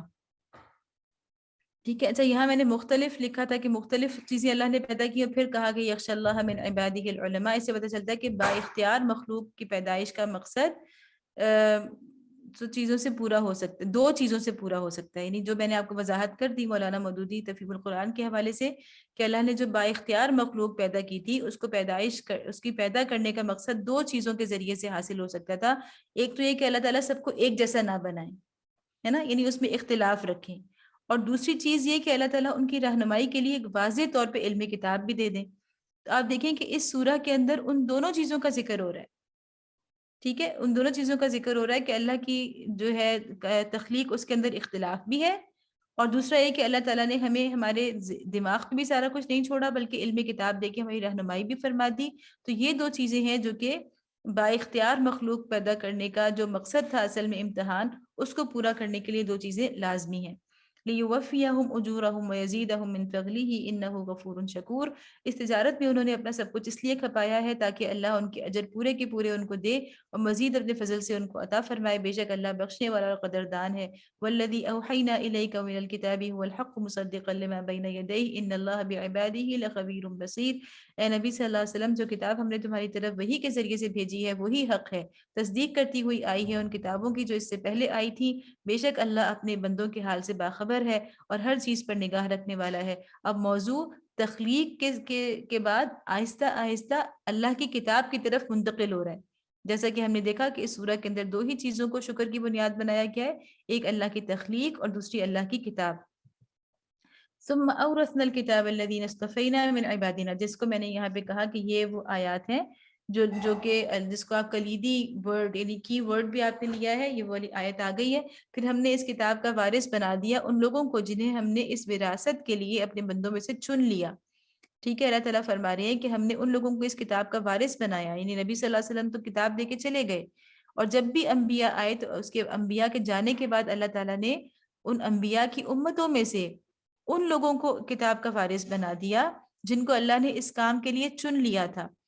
پھر اللہ تعالیٰ فرما رہے ہیں کہ ان لوگوں کی تین کیٹیگریز ہیں۔ فَمِنْهُمْ ظَالِمٌ لِنَفْسِهِ، یہ سب کے سب ہیں تو عبادنا، یعنی سب کے سب اللہ کے بندے ہیں، یہ سب کے سب کتاب اللہ پہ ایمان لانے والے اور اللہ پر ایمان لانے والے اللہ کے بندے ہیں، لیکن پھر بندگی میں ان کے فرق ہے، ان کی جو اللہ کی بندگی ہے اس کے مختلف لیولز ہیں، وہ تین اللہ تعالیٰ نے یہاں بیان فرمائے ہیں۔ فَمِنْهُمْ ظَالِمٌ لِنَفْسِهِ، اب کوئی تو ان میں سے اپنے نفس پر ظلم کرنے والا ہے، ومنہم مقتصد، اور کوئی بیچ کی راس ہے،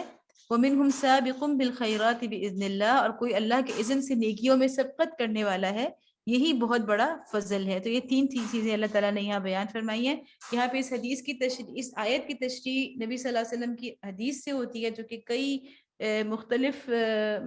طریقوں سے وہ روایت کی گئی ہے۔ یہاں میں نے امام احمد کی روایت کردہ وہ حدیث نقل کی ہے کہ نبی صلی اللہ علیہ وسلم نے فرمایا ہے،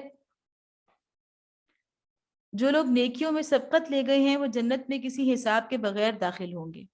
یعنی یہاں پہ تین طرح کے لوگوں کا ذکر ہے نا، کہ ایک تو وہ جو کہ اپنے نفس پہ ظلم کرنے والے ہیں، یعنی اچھا ایک میں آپ کو مزید اس کی تشریح کے لیے حدیث سنا دیتی ہوں۔ اچھا، یعنی کچھ لوگ تو ایسے ہیں جو کتاب اللہ کو لینے کے بعد بھی اس کے اوپر عمل نہیں کرتے یا اس کے تقاضوں کو پورا نہیں کرتے۔ اس سے سمجھ میں آ رہا ہے کہ وہ ظالم لنفسی ہی ہیں، انہیں احساس ہی نہیں ہوتا کہ ان کے پاس اللہ کی کتنی بڑی نعمت ہے۔ ومنہم مقتصد، اور دوسرے وہ ہیں جن کو اللہ تعالیٰ نے فرمایا کہ بیچ کی راس ہیں، یعنی وہ کچھ عمل کرتے بھی ہیں لیکن کچھ نہیں بھی کرتے، ان کا عمل ملا جلا ہے۔ اور تیسرے وہ لوگ ہیں سابقون بالخیرات باذن اللہ، اللہ نے خاص طور پہ یہاں پہ ساتھ کہا کہ اللہ کے اذن سے۔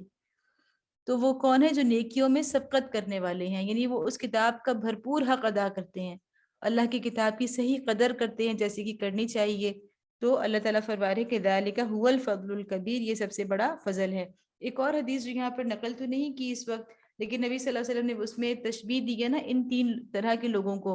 کہ ایک زمین سے تشبیہ دی ہے کہ وہ جب بارش ہوتی ہے تو مختلف طرح کی زمین جو ہے وہ اپنے اندر اس بارش کا پانی لے لیتی ہے۔ تو نبی صلی اللہ علیہ وسلم نے فرمایا کہ ایک وہ ہوتی ہے جس کے اوپر تو پانی آ جاتا ہے لیکن نیچے سے پتھر ہوتا ہے، پتھریلی زمین ہوتی ہے، تو جیسے ہی پانی ہٹ جاتا ہے تو وہ خشک کی خشک رہ جاتی ہے، یعنی نہ اپنے اندر جذب کرتی ہے اور نہ جمع کرتی ہے۔ اور ایک وہ ہوتی ہے کہ جو اپنے اندر جمع کر لیتی ہے، تو اس سے مختلف یعنی خود بھی سیراب ہوتی ہے اور مخلوق بھی جو ہے وہ اس سے فائدہ حاصل کرتی ہے، جانور اور انسان سب آ کے وہاں سے پانی لیتے ہیں۔ اور تیسری طرح کی زمین وہ ہوتی ہے جو اپنے اندر جذب کر لیتی ہے اور اس سے ہری بھری یعنی ہریالی نکل آتی ہے۔ تو یہ تین طرح کے لوگ ہیں، ایک تو وہ جو چٹیل یعنی پتھر کی طرح ہیں اور وہ نہ خود فائدہ اٹھاتے ہیں، نہ جذب کرتے ہیں، نہ دوسروں کو فائدہ پہنچاتے ہیں۔ ایک وہ ہیں جو خود اپنے اندر جذب کر لیتے ہیں اور ان کی اپنی زندگیوں میں نکھار پیدا ہو جاتا ہے، ان کی اپنی زندگیاں سنور جاتی ہیں۔ اور تیسرے وہ ہیں جو نہ صرف یہ کہ خود جذب بھی کرتے ہیں بلکہ جمع بھی کر لیتے ہیں کہ دوسرے لوگ اس سے استفادہ کریں۔ یہ تو دنیا کے حساب سے نبی صلی اللہ علیہ وسلم نے حدیث کے مطابق سمجھایا کہ تین طرح کے لوگ اللہ کی کتاب کے ساتھ ان کا معاملہ جو ہے وہ اس آیت کی تفصیل میں وہ کس طرح کا ہوتا ہے۔ دوسری چیز جو اللہ تعالیٰ نے یعنی نبی صلی اللہ علیہ وسلم نے اس کی وضاحت کی آخرت میں، کہ آخرت میں ان تین گروہوں کا انجام کیسا ہوگا، تو اس کے بارے میں احادیث آتی ہیں جو میں نے یہاں پہ نقل کی ہے کہ نبی صلی اللہ علیہ وسلم نے فرمایا کہ جو لوگ نیکیوں میں سبقت لے گئے ہیں وہ جنت میں کسی حساب کے بغیر داخل ہوں گے۔ یعنی آخری گروہ جو ہے وہ ایسے داخل ہوگا جنت میں کہ اس کا کوئی حساب کتاب نہیں ہوگا، اور جو بیچ کی راس ہیں ان سے محاسبہ ہوگا مگر ہلکا محاسبہ، بالکل ہلکا محاسبہ۔ ہم پہلے پڑھ چکے کہ وہ ایسا ہوگا کہ ہر برائی کا الگ الگ حساب نہیں ہوگا، بلکہ مجموعی طور پر جیسے ہوتا ہے نا کہ ایک آن دا ہول ایک آپ کو دکھا دیا گیا کہ بھئی اتنی نیکیاں اتنی برائیاں، تو اس طرح کا ہلکا حساب ہو جائے گا۔ رہے وہ لوگ جنہوں نے اپنے نفس پر ظلم کیا ہے تو وہ محشر کے پورے طویل عرصے میں روک رکھے جائیں گے، پھر انہی کو اللہ اپنی رحمت میں لے لے گا، اور یہی لوگ ہیں جو کہیں گے کہ شکر ہے اس خدا کا جس نے ہم سے غم دور کیا۔ ٹھیک ہے، تو یہ وہ والی بات ہے کہ وہ آخری گروہ جو ہے اس کو بھی آخر کار جنت میں اللہ تعالیٰ لے جائیں گے، لیکن وہ حشر کا پورا جو طویل دن ہوگا جو 1000 سال کے برابر ہوگا، وہ اس کی پوری سختی کو اچھی طرح سے اٹھائیں گے، برداشت کریں گے، سہیں گے، اور اس کے بعد اللہ تعالیٰ کا رحم ہوگا تو وہ کہیں گے کہ الحمدللہ الذی اذھب عنا الحزن، جو سورۃ الاعراف میں آیا کہ اللہ کی تعریف اسی اللہ کے لیے ہے جس نے ہم سے اس غم کو دور کیا۔ جنات عدن يدخلونها يحلون فيها من اساور من ذهب ولؤلؤا ولباسهم فيها حریر، ہمیشہ رہنے والی جنتیں ہیں جن میں یہ لوگ داخل ہوں گے، وہاں انہیں سونے کے کنگنوں و موتیوں سے آراستہ کیا جائے گا، وہاں ان کا لباس ریشم کا ہوگا۔ وقالوا الحمد للہ الذی اذهب عنا الحزن، اور وہ کہیں گے کہ شکر ہے اس خدا کا جس نے ہم سے غم دور کر دیا۔ ان ربنا لغفور شکور، ہمارا رب معاف کرنے والا اور قدر فرمانے والا ہے۔ الذی احلنا دار المقامۃ من فضلی لا یمسنا فیہا نصب ولا یمسنا فیہا لغوب، جس نے ہمیں اپنے فضل سے ابدی قیام کی جگہ ٹھہرا دیا۔ اب یہاں نہ ہمیں کوئی مشقت پیش آتی ہے اور نہ تکان لاحق ہوتی ہے۔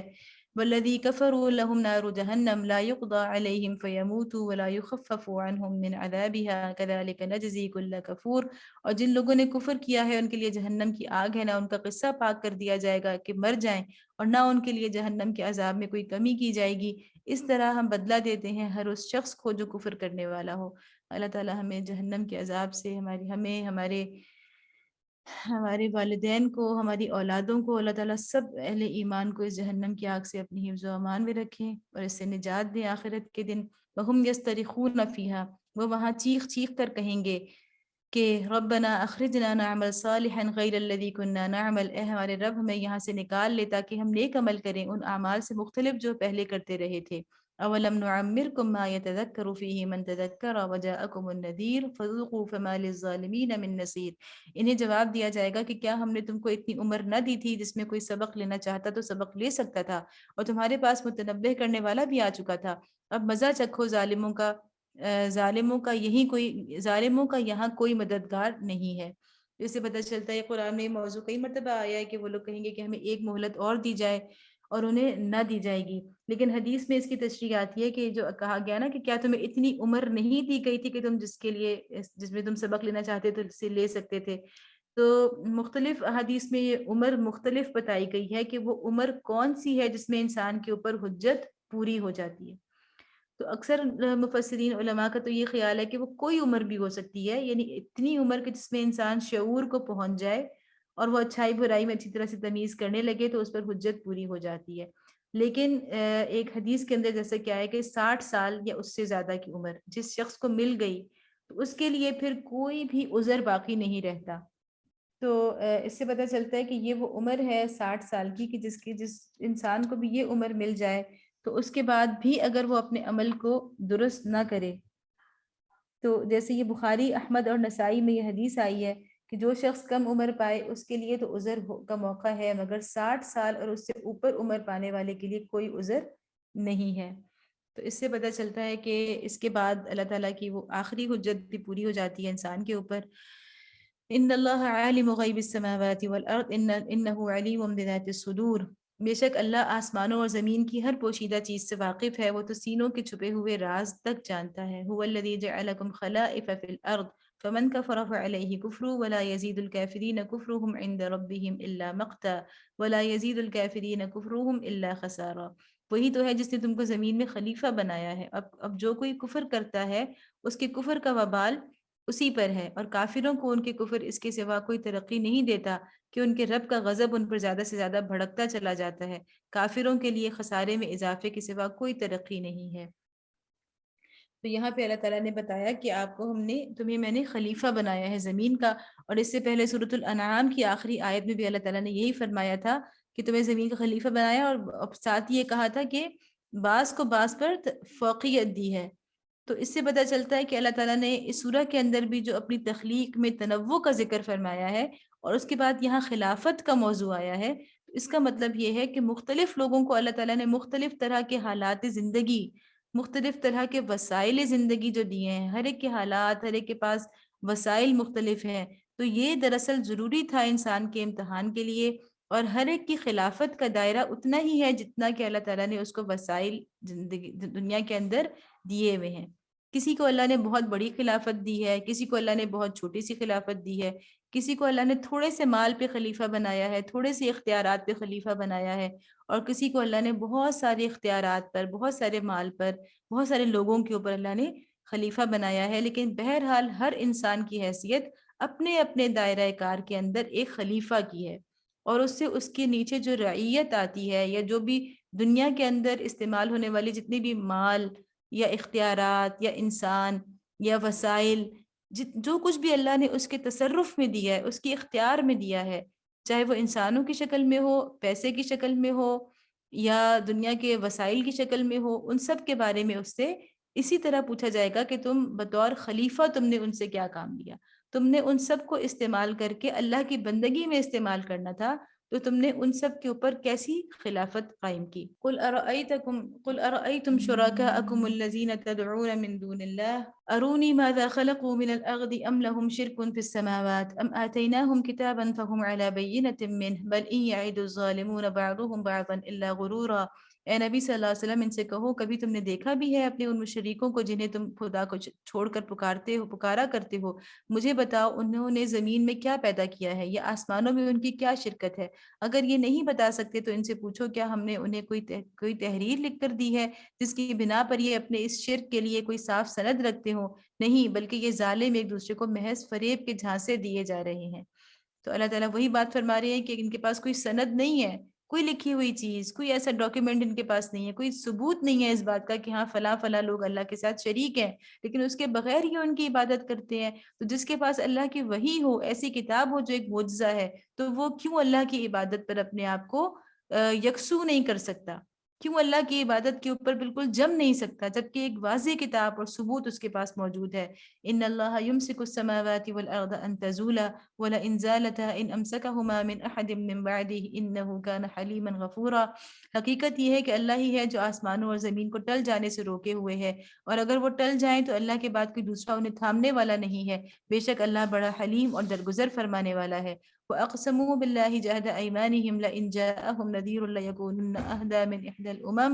فَلَمَّا جَاءَهُمْ نَذِيرٌ مَا زَادَهُمْ إِلَّا نُفُورًا۔ یہ لوگ کڑی کڑی قسمیں کھا کر کہا کرتے تھے کہ اگر کوئی خبردار کرنے والا ان کے ہاں آ گیا ہوتا تو یہ دنیا کی ہر دوسری قوم سے بڑھ کر راست رو ہوتے، مگر جب خبردار کرنے والا ان کے پاس آ گیا تو اس کی آمد نے ان کے اندر حق سے فرار کے سوا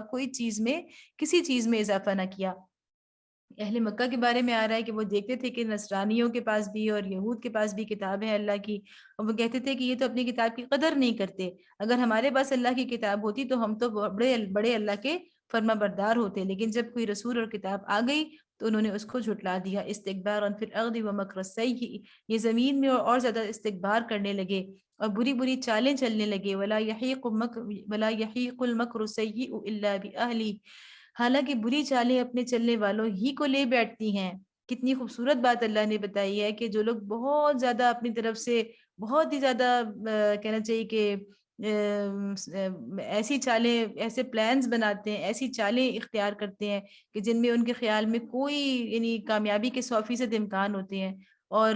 اللہ کی باتوں کو رد کرنے کے لیے، اللہ کے کلمے کو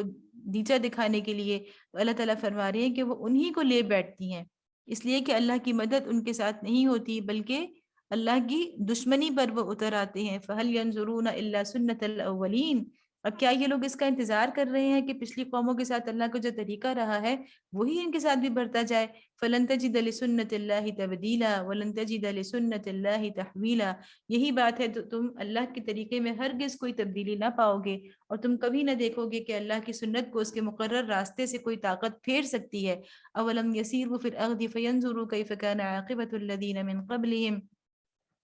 کیا یہ لوگ زمین میں کبھی چلے پھرے نہیں ہیں کہ انہیں ان لوگوں کا انجام نظر آتا جو ان سے پہلے گزر چکے ہیں؟ وَكَانُوا أَشَدَّ مِنْهُمْ قُوَّةً، اور ان سے بہت زیادہ طاقتور تھے۔ وَمَا كَانَ اللَّهُ لِيُعْجِزَهُ مِنْ شَيْءٍ فِي السَّمَاوَاتِ وَلَا فِي الْأَرْضِ إِنَّهُ كَانَ عَلِيمًا قَدِيرًا، اللہ کو کوئی چیز عاجز کرنے والی نہیں ہے، نہ آسمانوں میں اور نہ زمین میں، وہ سب کچھ جانتا ہے اور ہر چیز پر قدرت رکھتا ہے۔ یعنی کبھی ہمیں لگتا ہے نا کہ ہم یعنی جو اللہ تعالیٰ فرما رہے ہیں کہ اللہ کی سنت کبھی تبدیل ہونے والی نہیں ہے، جو اللہ کے خلاف، اللہ کے بندوں کے خلاف چالیں چلے گا اس کی چال اسی کے اوپر الٹ جائے گی اور اللہ کا عذاب آ کے رہے گا۔ تو ہمیں بعض اوقات لگتا ہے کہ دنیا میں تو اس وقت کفر کا بول بالا ہے، ان کے پاس ایسی طاقت ہے اور ایسے ان کے پاس ہتھیار ہیں اور ایسی ٹیکنالوجی ہے اور ایسے وسائل ہیں کہ ہم تو کبھی بھی نہیں، ہم تو مستقل طور پر ان کے غلام بن چکے ہیں، انہوں نے مالی طور پر بھی ہمیں اپنے قرضوں کے بوجھ کے نیچے دبا دیا ہے، ٹیکنالوجی کا ہمارے اوپر ایک بہت بڑا ان کا روب ہے جس سے ہم اس کے بوجھ سے نکلنے کا ہم سوچ بھی نہیں سکتے۔ تو یہ ساری چیزیں انسان کو لگتا ہے کہ یہ حالات کب بدلیں گے، لیکن اصل بات یہ ہے کہ صرف ایمان کی آزمائش ہوتی ہے، ہم ارادہ کریں، ہم اپنے ایمان کے اپنے اخلاص کا ثبوت دیں، ہم اللہ کی خاطر کچھ کر گزرنے کی ہمت کریں،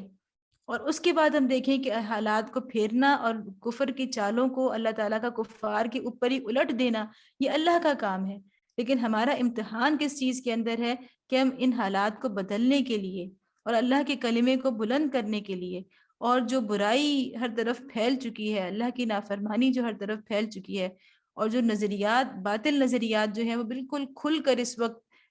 کہنا چاہیے کہ ایک طرح سے باطل نظریات جو ہے وہی اپنے آپ کو حق ثابت کر رہے ہیں، اور جو باطل نظریات جو ہے وہی اس وقت دنیا کا سکہ بن چکے ہیں۔ تو ان حالات کو بدلنے کے لیے ہمیں جس طرح کی ہر میدان میں جنگ کرنی ہے، نظریات کے میدان میں بھی، علم کے میدان میں بھی، تحقیق کے میدان میں بھی، دعوت و تبلیغ کے میدان میں بھی، اور امر بالمعروف و نہی عن المنکر یعنی برائی کو روکنے اور نیکی کا حکم دینے کے میدان میں بھی ہمیں جو کرنا ہے، ہم اپنے حصے کا کام کریں، ہم اپنے دائرے میں اللہ کی خلافت کا حق ادا کریں۔ اس کے بعد اللہ کی چالوں کو کیسے اللہ تعالیٰ پھیرتا ہے، کفار کی چالوں کو، یہ ہمارے سوچنے کا کام نہیں ہے، اور نہ ہی ہم وہ سوچ سکتے ہیں، نہ ہی ہم ان راستوں کا اور اللہ کی ان اختیارات کا تصور کر سکتے ہیں جن کو کام میں لا کے اللہ تعالیٰ کفار کی چالوں کو ان پر الٹ دیا کرتے ہیں۔ تو اللہ تعالیٰ بار بار یہ بتا رہے ہیں کہ ان کی طاقت تو بہت زیادہ تھی، پہلے جو قومیں گزری ہیں بڑی زبردست قومیں تھیں، تو ان کے ساتھ اللہ نے کیا کیا؟ لیکن اصل بات یہ کہ اللہ تعالیٰ ہمیشہ ایمان کی آزمائش کے لیے اور اہل ایمان سے ان کے کہنا چاہیے کہ ان کی خلافت کا امتحان لینے کے لیے یہ سارا کچھ جو ہے دنیا کے اندر ہمیشہ سے رہا ہے اور جاری رہے گا۔ وَلَوْ يُؤَاخِذُ اللَّهُ النَّاسَ بِمَا كَسَبُوا مَا تَرَكَ عَلَى ظَهْرِهَا مِن دَابَّةٍ وَلَكِنْ يُؤَخِّرُهُمْ إِلَى أَجَلٍ مُّسَمًّى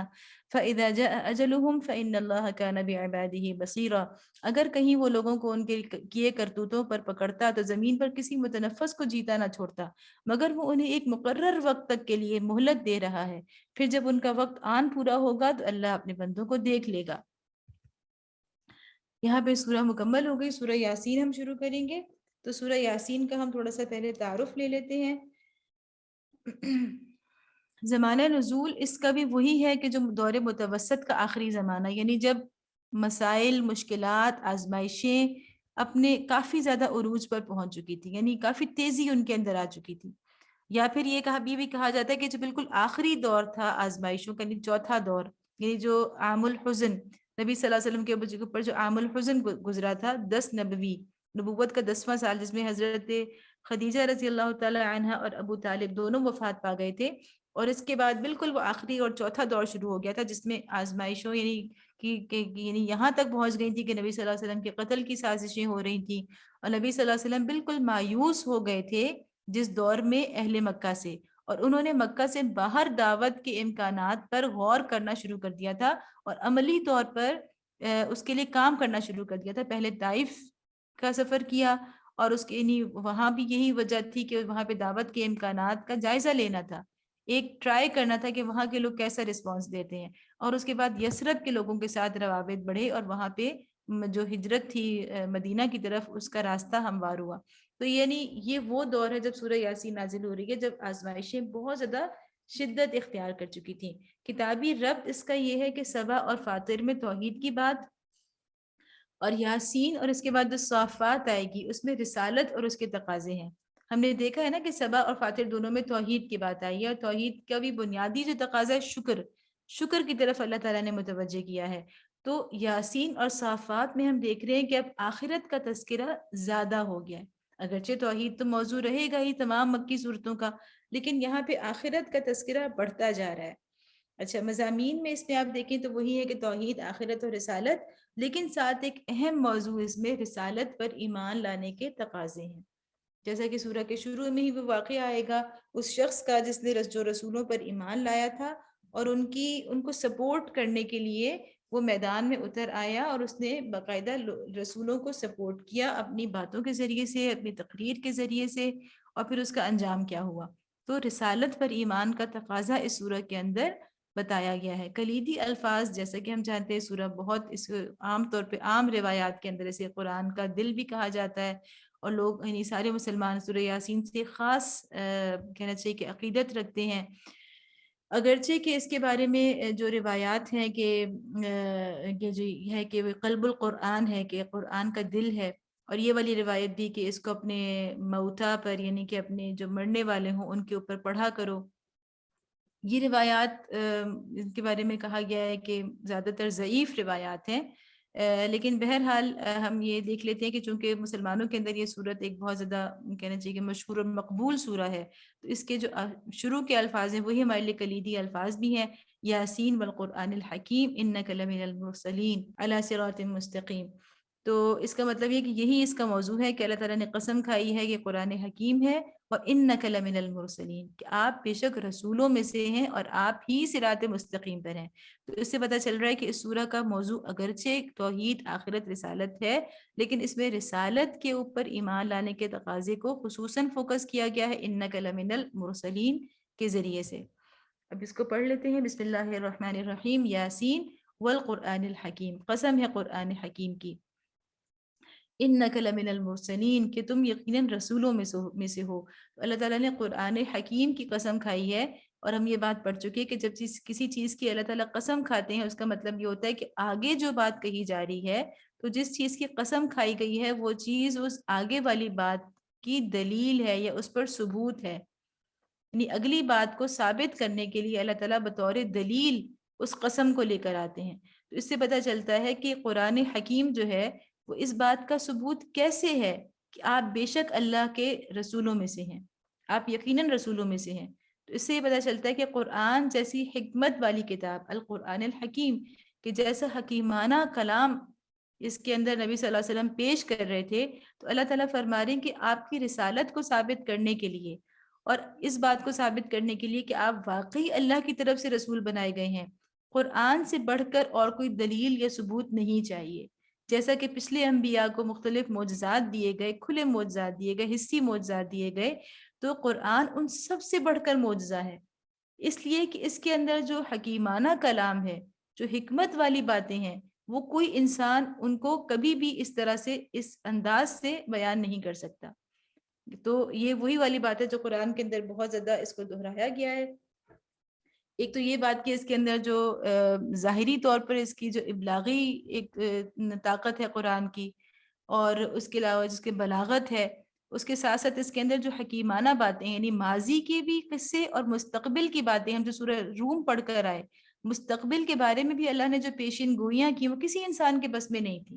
اور ایک ایسا کلام جس میں کہیں کوئی تضاد نہیں پایا جاتا، وہ اگرچہ بیک وقت نازل نہیں ہو رہا، وقتاً فوقتاً نازل ہو رہا ہے، لیکن اس میں کہیں کوئی معمولی سا تضاد بھی ہمیں نظر نہیں آتا۔ اور پھر اس کی حکیمانہ ہونے کی ایک اور جو خاص بات ہے کہ اس پر ایمان لانے والوں کی زندگیاں اتنی زیادہ 180 ڈگری کے اوپر کیسے چینج ہو رہی ہیں۔ جو لوگ دنیا کے لیے ہی جیتے تھے، دنیا سے زیادہ ان کو کسی بات کا آگے نہ کوئی خیال تھا، نہ تصور تھا، نہ شوق تھا، نہ رغبت تھی، وہ کیسے ایک لمحے کے اندر اس کتاب پر ایمان لانے کے بعد دنیا سے بالکل بے غرض ہو جاتے ہیں، کیسے ان کی آنکھوں کے آگے صرف اور صرف آخرت کا نقشہ ہوتا ہے، تو اور کیسے وہ ایک طرف جو ہے وہ اس قدر کہنا چاہیے کہ وہ تنگ دلی اور وہ یعنی اخلاق، ایسے اخلاق کے اپنی بیٹیوں کو زندہ گاڑنا، اور عصبیت جاہلیت، یعنی جاہلانہ عصبیت ان کے اندر، اور ایک دوسرے کے خون کو بالکل پانی کی طرح بہانا، ان اوصاف کے مالک لوگ کیسے اتنا زیادہ آپس میں ایک اخوت کے رشتے میں بن جاتے ہیں، اعلیٰ اخلاق ان کے اندر پیدا ہو جاتے ہیں، وہ اپنا مال خرچ کر کر کے معاشرے کے کمزور لوگوں کو سہارا دیتے ہیں، یعنی کہ ہزاروں اور لاکھوں روپیہ خرچ کر کے ایک غریب اس کو غلام کو خریدتے ہیں اور اس کو آزاد کر دیتے ہیں۔ تو یہ ساری چیزیں جو تھیں وہ اس بات کے لیے کافی تھیں کہ جو کلام ہے اس کے اندر کوئی ایسی طاقت ہے، وہ اتنا حکیمانہ کلام ہے کہ اس کے علاوہ نبی صلی اللہ علیہ وسلم کے سچا رسول ہونے کے لیے اور کسی بھی دلیل کی ضرورت نہیں ہے۔ تو یاسین کا جو آغاز ہے وہ بہت زیادہ کہنا چاہیے کہ پر اثر ہے۔ اس کے بعد اللہ تعالیٰ فرماتے ہیں کہ نہ صرف آپ رسولوں میں سے ہیں بلکہ اعلیٰ صراط مستقیم، انسان کو صراط مستقیم چاہیے نا، تو اس کے لیے سیدھا سا راستہ ہے قرآن حکیم اور مرسلین۔ قرآن حکیم کو پکڑ لے اور مرسلین کو، انک لمن المرسلین، نبی صلی اللہ علیہ وسلم کی ذات کو پکڑ لے، آپ کی سنت کو پکڑ لے،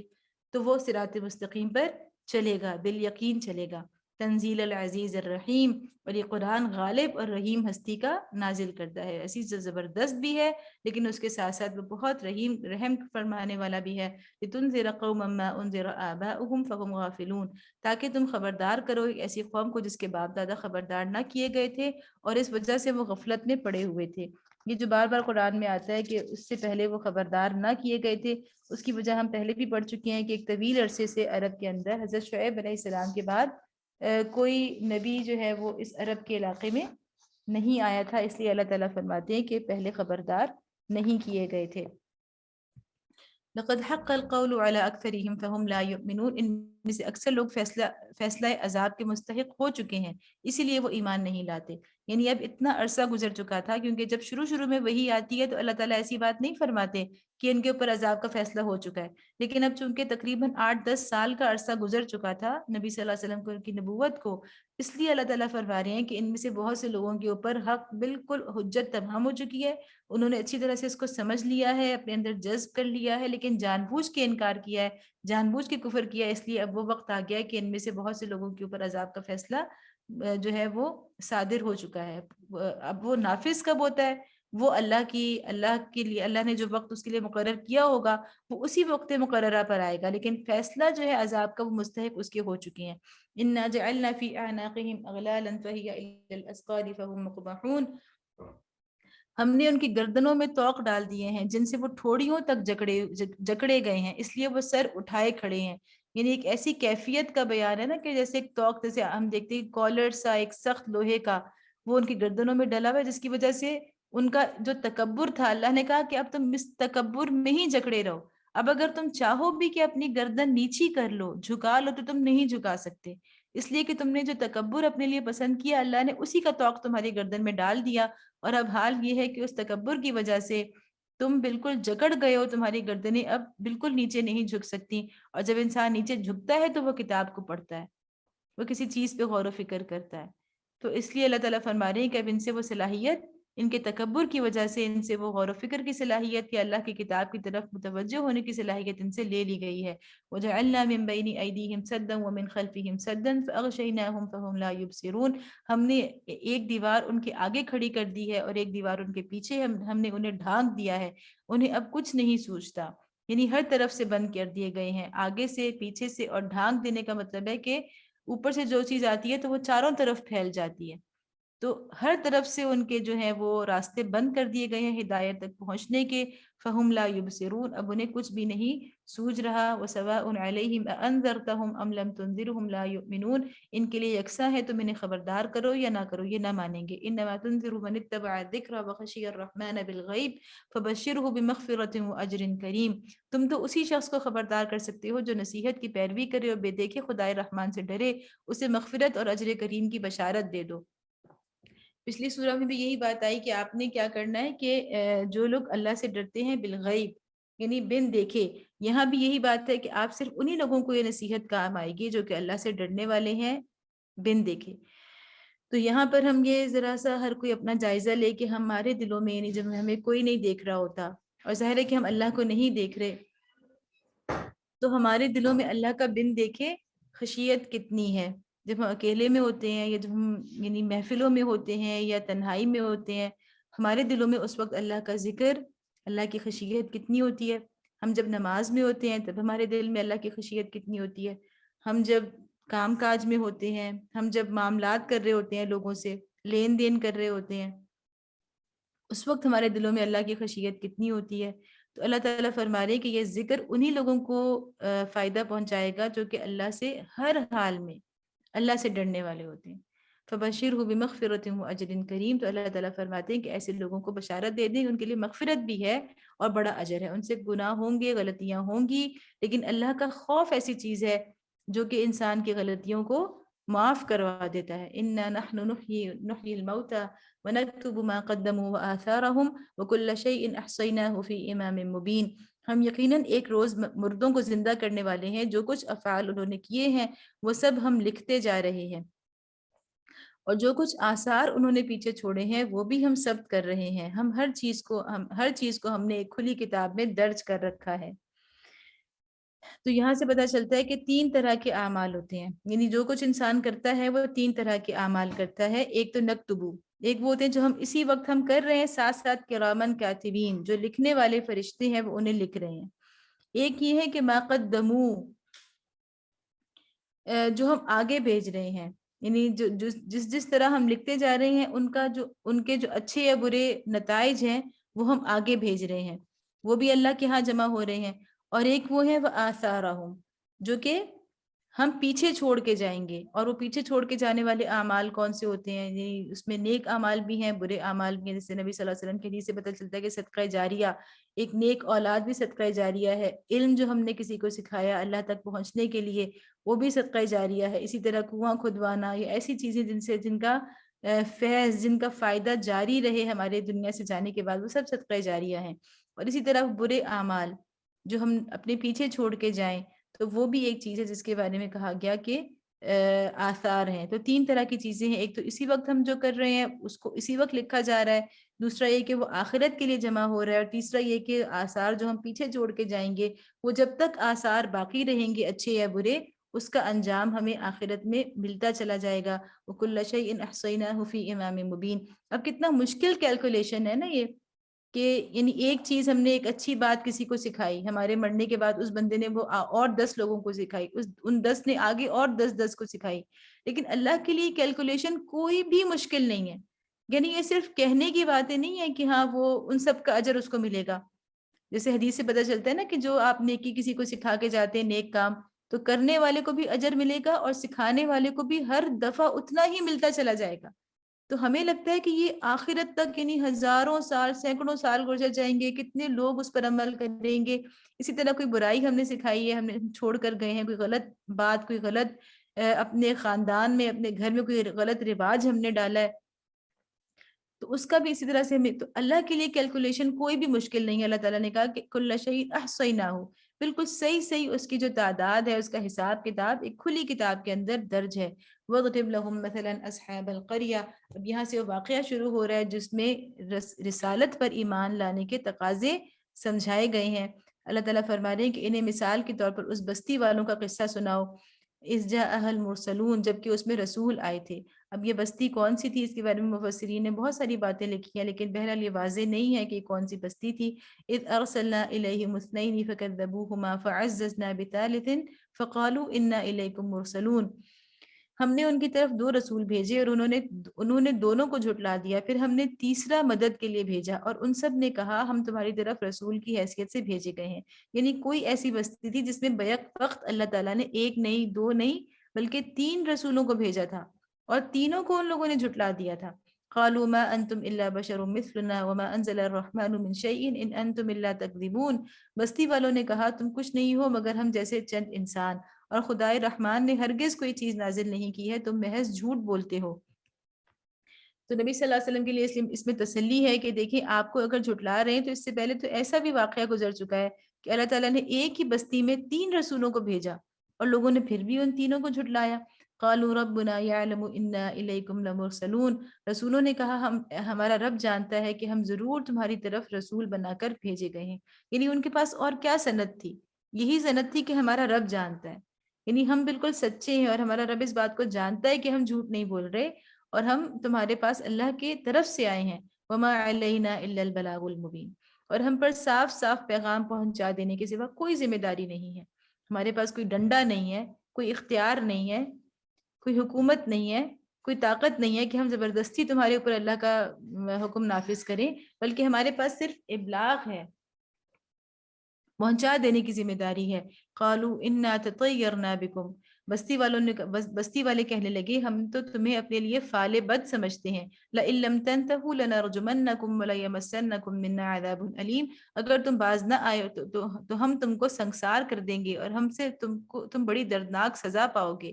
تو اس سے پہلے بھی کئی دفعہ قرآن میں موضوع آ چکا ہے، موسیٰ علیہ السلام کے بارے میں بھی، کہ انہوں نے کہا تھا، فرعون کے قوم نے انہیں کہا تھا کہ ہم تمہیں اپنے لیے فعال بد سمجھتے ہیں، یعنی تم آئے ہو تو اس کی وجہ سے ہمارے اوپر عذاب آنے شروع ہو گئے۔ جیسا کہ ہم نے دیکھا ہے کہ اللہ کی سنت ہے، جب بھی کوئی رسول آتے ہیں تو اللہ تعالیٰ پہلے اس قوم کو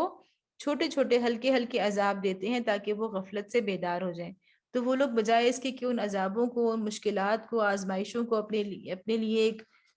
کہنا چاہیے کہ موقع سمجھیں پلٹ آنے کا، استغفار کا، وہ الٹا رسولوں کو تہمت دیتے، رسولوں کو تانا دیتے تھے کہ آپ کی وجہ سے ہمارے اوپر نہ آپ آتے، نہ ہماری یہ آزمائش شروع ہوتی کہ اب ہم مانیں تو بھی مشکل ہے، نہ مانیں تو بھی مشکل ہے۔ تو ہم تو آزمائش میں پڑ گئے. جیسے کہ ہم دیکھتے ہیں ابھی بہت سے لوگ یہ کہتے ہوئے پائے جاتے ہیں نا کہ ہم تو اس لیے علم حاصل نہیں کرتے کہ اگر ہم علم حاصل کریں گے تو ہم تو آزمائش میں پڑ جائیں گے. اگر ہم عمل نہ کریں تو بھی ہم گناہ گار ہوں گے، اور اگر عمل کریں تو بھی بڑی مشکل میں پڑ جائیں گے. تو اللہ تعالیٰ یہی وہی والی مینٹیلٹی ہے کہ جو لوگ کہتے ہیں کہ رسول کے جب آ جاتے ہیں تو وہ تمہارے لیے ایک آزمائش بن جاتے ہیں. تو اب اگر رسولوں کے آنے کے بعد کوئی شخص یہ بات کہتا ہے کہ ہم اس لیے اللہ کی کتاب نہیں پڑھتے، ہم اس لیے علم حاصل نہیں کرتے کہ مصیبت میں پڑ جائیں گے، تو یہ کوئی عذر اس کا قیامت کے روز کام نہیں آئے گا. قالوا طائرکم معکم ان ذکرتم بل انتم قوم مسرفون. رسولوں نے جواب دیا تمہاری فالبت تو تمہارے اپنے ساتھ لگی ہوئی ہے، کیا یہ باتیں تم اس لیے کرتے ہو کہ تمہیں نصیحت کی گئی؟ اصل بات یہ ہے کہ تم حد سے گزرے ہوئے لوگ ہو. تمہاری فالبت تمہارے اپنے ساتھ ہے، یعنی کتنا ایک وہ بات ہے کہ تمہارا عمل جو ہے وہی تمہاری اچھی یا بری فال ہے. وجاء من اقصى المدینة رجل يسعى قال یا قوم اتبعوا المرسلین. اب 3 رسولوں کو یہ لوگ جھٹلا رہے تھے،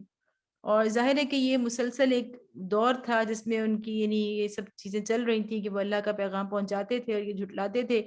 اتنے میں کیا ہوا کہ ایک روز اتنے میں شہر کے دور دراز گوشے سے ایک شخص دوڑتا ہوا آیا اور بولا اے میری قوم کے لوگوں، رسولوں کی پیروی اختیار کر لو. اب یہاں بھی پتہ چلتا ہے کہ وہ شخص جو تھا وہ کون تھا؟ وہ رسولوں پر ایمان لانے والا ایک سچا مومن تھا، اور وہ بھاگتا ہوا آیا اور اس نے کہا کہ رسولوں کی پیروی اختیار کر لو. اس سے یہ پتہ چلتا ہے کہ جیسے رسولوں کی موجودگی میں بھی، یعنی ابھی تو اس وقت ایک نہیں دو نہیں بلکہ 3 رسول اس قوم کے درمیان موجود تھے، اس کے باوجود جو شخص رسول پر ایمان لایا تھا اس کی ذمہ داری ختم نہیں ہوئی تھی، بلکہ اس کی یہ ذمہ داری تھی، اس کے رسولوں پر ایمان لانے کی ذمہ داری بن گئی تھی کہ وہ اپنی طرف سے لوگوں کو رسولوں پر ایمان لانے کی نصیحت کرتا رہے. ٹھیک ہے، اس سے پتہ چلتا ہے کہ جیسا ہم یہ سمجھیں کہ یہ جو تبلیغ کی بات ہے یا اللہ کا پیغام پہنچانے کی بات ہے یہ صرف رسولوں کے لیے تھی، آج امت مسلمہ پر نہیں ہے. تو قرآن کی آیت اس کا بالکل انکار کرتی ہے کہ جب رسولوں کی زندگی میں بھی ان پر ایمان لانے والے اس ذمہ داری سے بری و ذمہ نہیں ہوتے، بلکہ رسولوں پر ایمان لانے کا تقاضا بن جاتا ہے کہ جب وہ جھٹلائے جا رہے ہیں تو آپ کھڑے ہو کے ان کو سپورٹ کریں، آپ ان کی بات کو حق کہیں. تو رسولوں کے اس دنیا سے جانے کے بعد تو امت کے اوپر یہ فرض 2 چند ہو جاتا ہے اور بڑھ جاتا ہے. اس شخص نے کہا وجہ امن اقصى المدینہ، اس نے یہ اس سے سمجھ میں آیا کہ رسولوں پر ایمان کا بنیادی تقاضا یہ ہے، ان کی زندگیوں میں بھی اور ان کی زندگی کے بعد یہ تقاضا اور بڑھ جاتا ہے کہ رسولوں کی دعوت کو لے کے اٹھا جائے. جب لوگ ان کی دعوت کو انکار کر رہے ہوں، اس دعوت کو جھٹلایا جا رہا ہو، اس دعوت کے خلاف عمل کیا جا رہا ہو، تو رسولوں پر ایمان لانے کا تقاضا بن جاتا ہے کہ آپ اس سنت کو زندہ کریں. جب سب اس کو بھلا بیٹھے ہوں، جب سب اس کو جھٹلا رہے ہوں، اپنے عمل سے اس کا مذاق اڑا رہے ہوں، تو وہاں آپ اللہ کے رسول کی سنت کو اٹھائیں اور اس کو زندہ کریں. تو یہ دراصل رسولوں پر ایمان کا تقاضا ہے اور رسول سے محبت کا تقاضا ہے. یہ دراصل عشق رسول ہے. اتبعوا من لا يسألكم اجرا وهم مهتدون. پیروی کرو ان لوگوں کی جو تم سے کوئی اجر نہیں چاہتے اور ٹھیک راستے پر ہیں.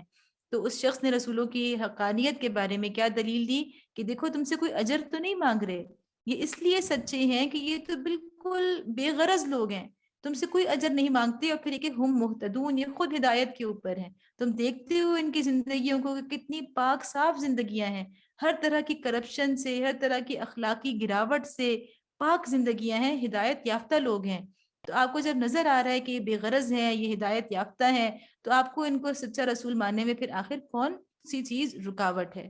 اعوذ باللہ من الشیطان الرجیم وما لی لا اعبد الذی فطرنی والیہ ترجعون. آخر کیوں نہ میں اس ہستی کی بندگی کروں جس نے مجھے پیدا کیا اور جس کی طرف تم سب کو پلٹ کر جانا ہے. یعنی میں اس کی بندگی کروں جس کی طرف تم سب کو پلٹ کر جانا ہے، یعنی صرف میں نے پلٹ کے نہیں جانا، بلکہ تم چاہے اس کی بندگی کرو یا نہ کرو تمہیں لا محالہ اللہ کی طرف ہی پلٹ کر جانا ہے. اس سے بچ کر تم کوئی اور راستہ اختیار نہیں کر سکتے. اتخذ من دونه آلهة ان يردني الرحمن بضر لا تغني عني شفاعتهم شيئا ولا ينقذون. کیا میں اسے چھوڑ کر دوسرے معبود بنا لوں، حالانکہ اگر خدائے رحمان مجھے کوئی نقصان پہنچانا چاہے تو نہ ان کی شفاعت میرے کسی کام آ سکتی ہے اور نہ وہ مجھے چھڑا ہی سکتے ہیں.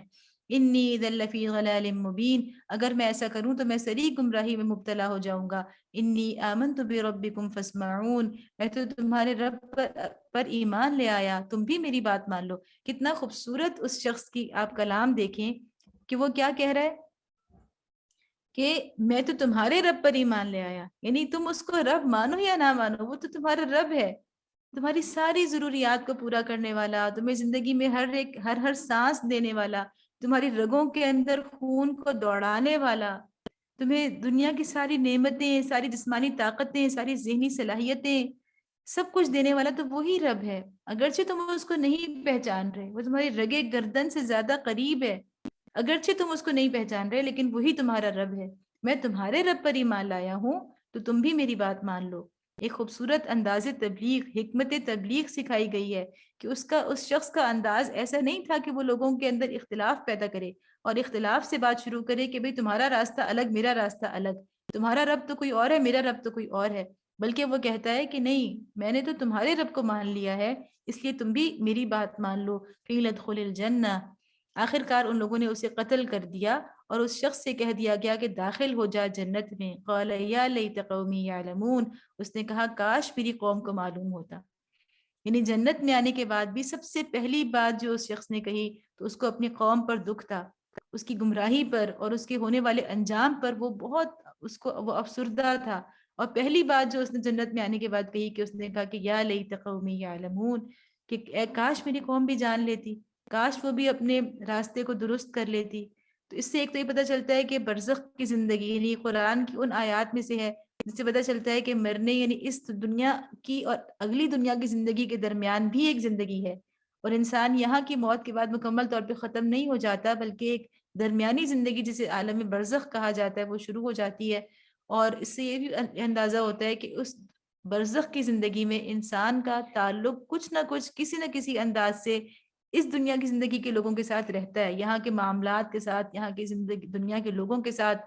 اس کے خیالات میں، اس کی خواہشات اور تمناؤں میں اس دنیا کے لوگ رہتے ہیں. اس کا ایک کچھ نہ کچھ تعلق برقرار رہتا ہے. بما غفر علی ربی وجعلنی من المکرمین، کہ میرے رب نے کس چیز کی بدولت میری مغفرت فرما دی. یعنی وہ کہتا ہے کاش یہ لوگ جانتے کہ میری مغفرت کس چیز کی وجہ سے ہوئی ہے اور مجھے باعزت لوگوں میں داخل فرمایا. وما انزلنا علی قومہ من بعدہ من جند من السماء وما كنا منزلین. اس کے بعد اس کی قوم پر ہم نے آسمان سے کوئی لشکر نہیں اتارا، ہمیں لشکر بھیجنے کی کوئی حاجت نہ تھی. یعنی اس کے بعد اس کی قوم کے لوگوں پر عذاب آ گیا اور اس کے لیے اللہ کو کسی بڑے لشکر کی ضرورت نہیں ہوتی، بلکہ اللہ کے ایک حکم سے جو ہے وہ اللہ کا عذاب پورا کا پورا نافذ ہو جاتا ہے. ان كانت الا صيحة واحدة فاذا هم خامدون. بس ایک دھماکہ ہوا اور یکا یک وہ سب بجھ کر رہ گئے. یا حسرة على العباد. افسوس بندوں کے حال پر جو رسول بھی ان کے پاس آیا اس کا وہ مذاق ہی اڑاتے رہے. الم يروا كم اهلكنا قبلهم من القرون انهم اليهم لا يرجعون. کیا انہوں نے دیکھا نہیں کہ ان سے پہلے کتنی ہی قوموں کو ہم ہلاک کر چکے ہیں اور اس کے بعد وہ پھر کبھی ان کی طرف پلٹ کر نہ آئے.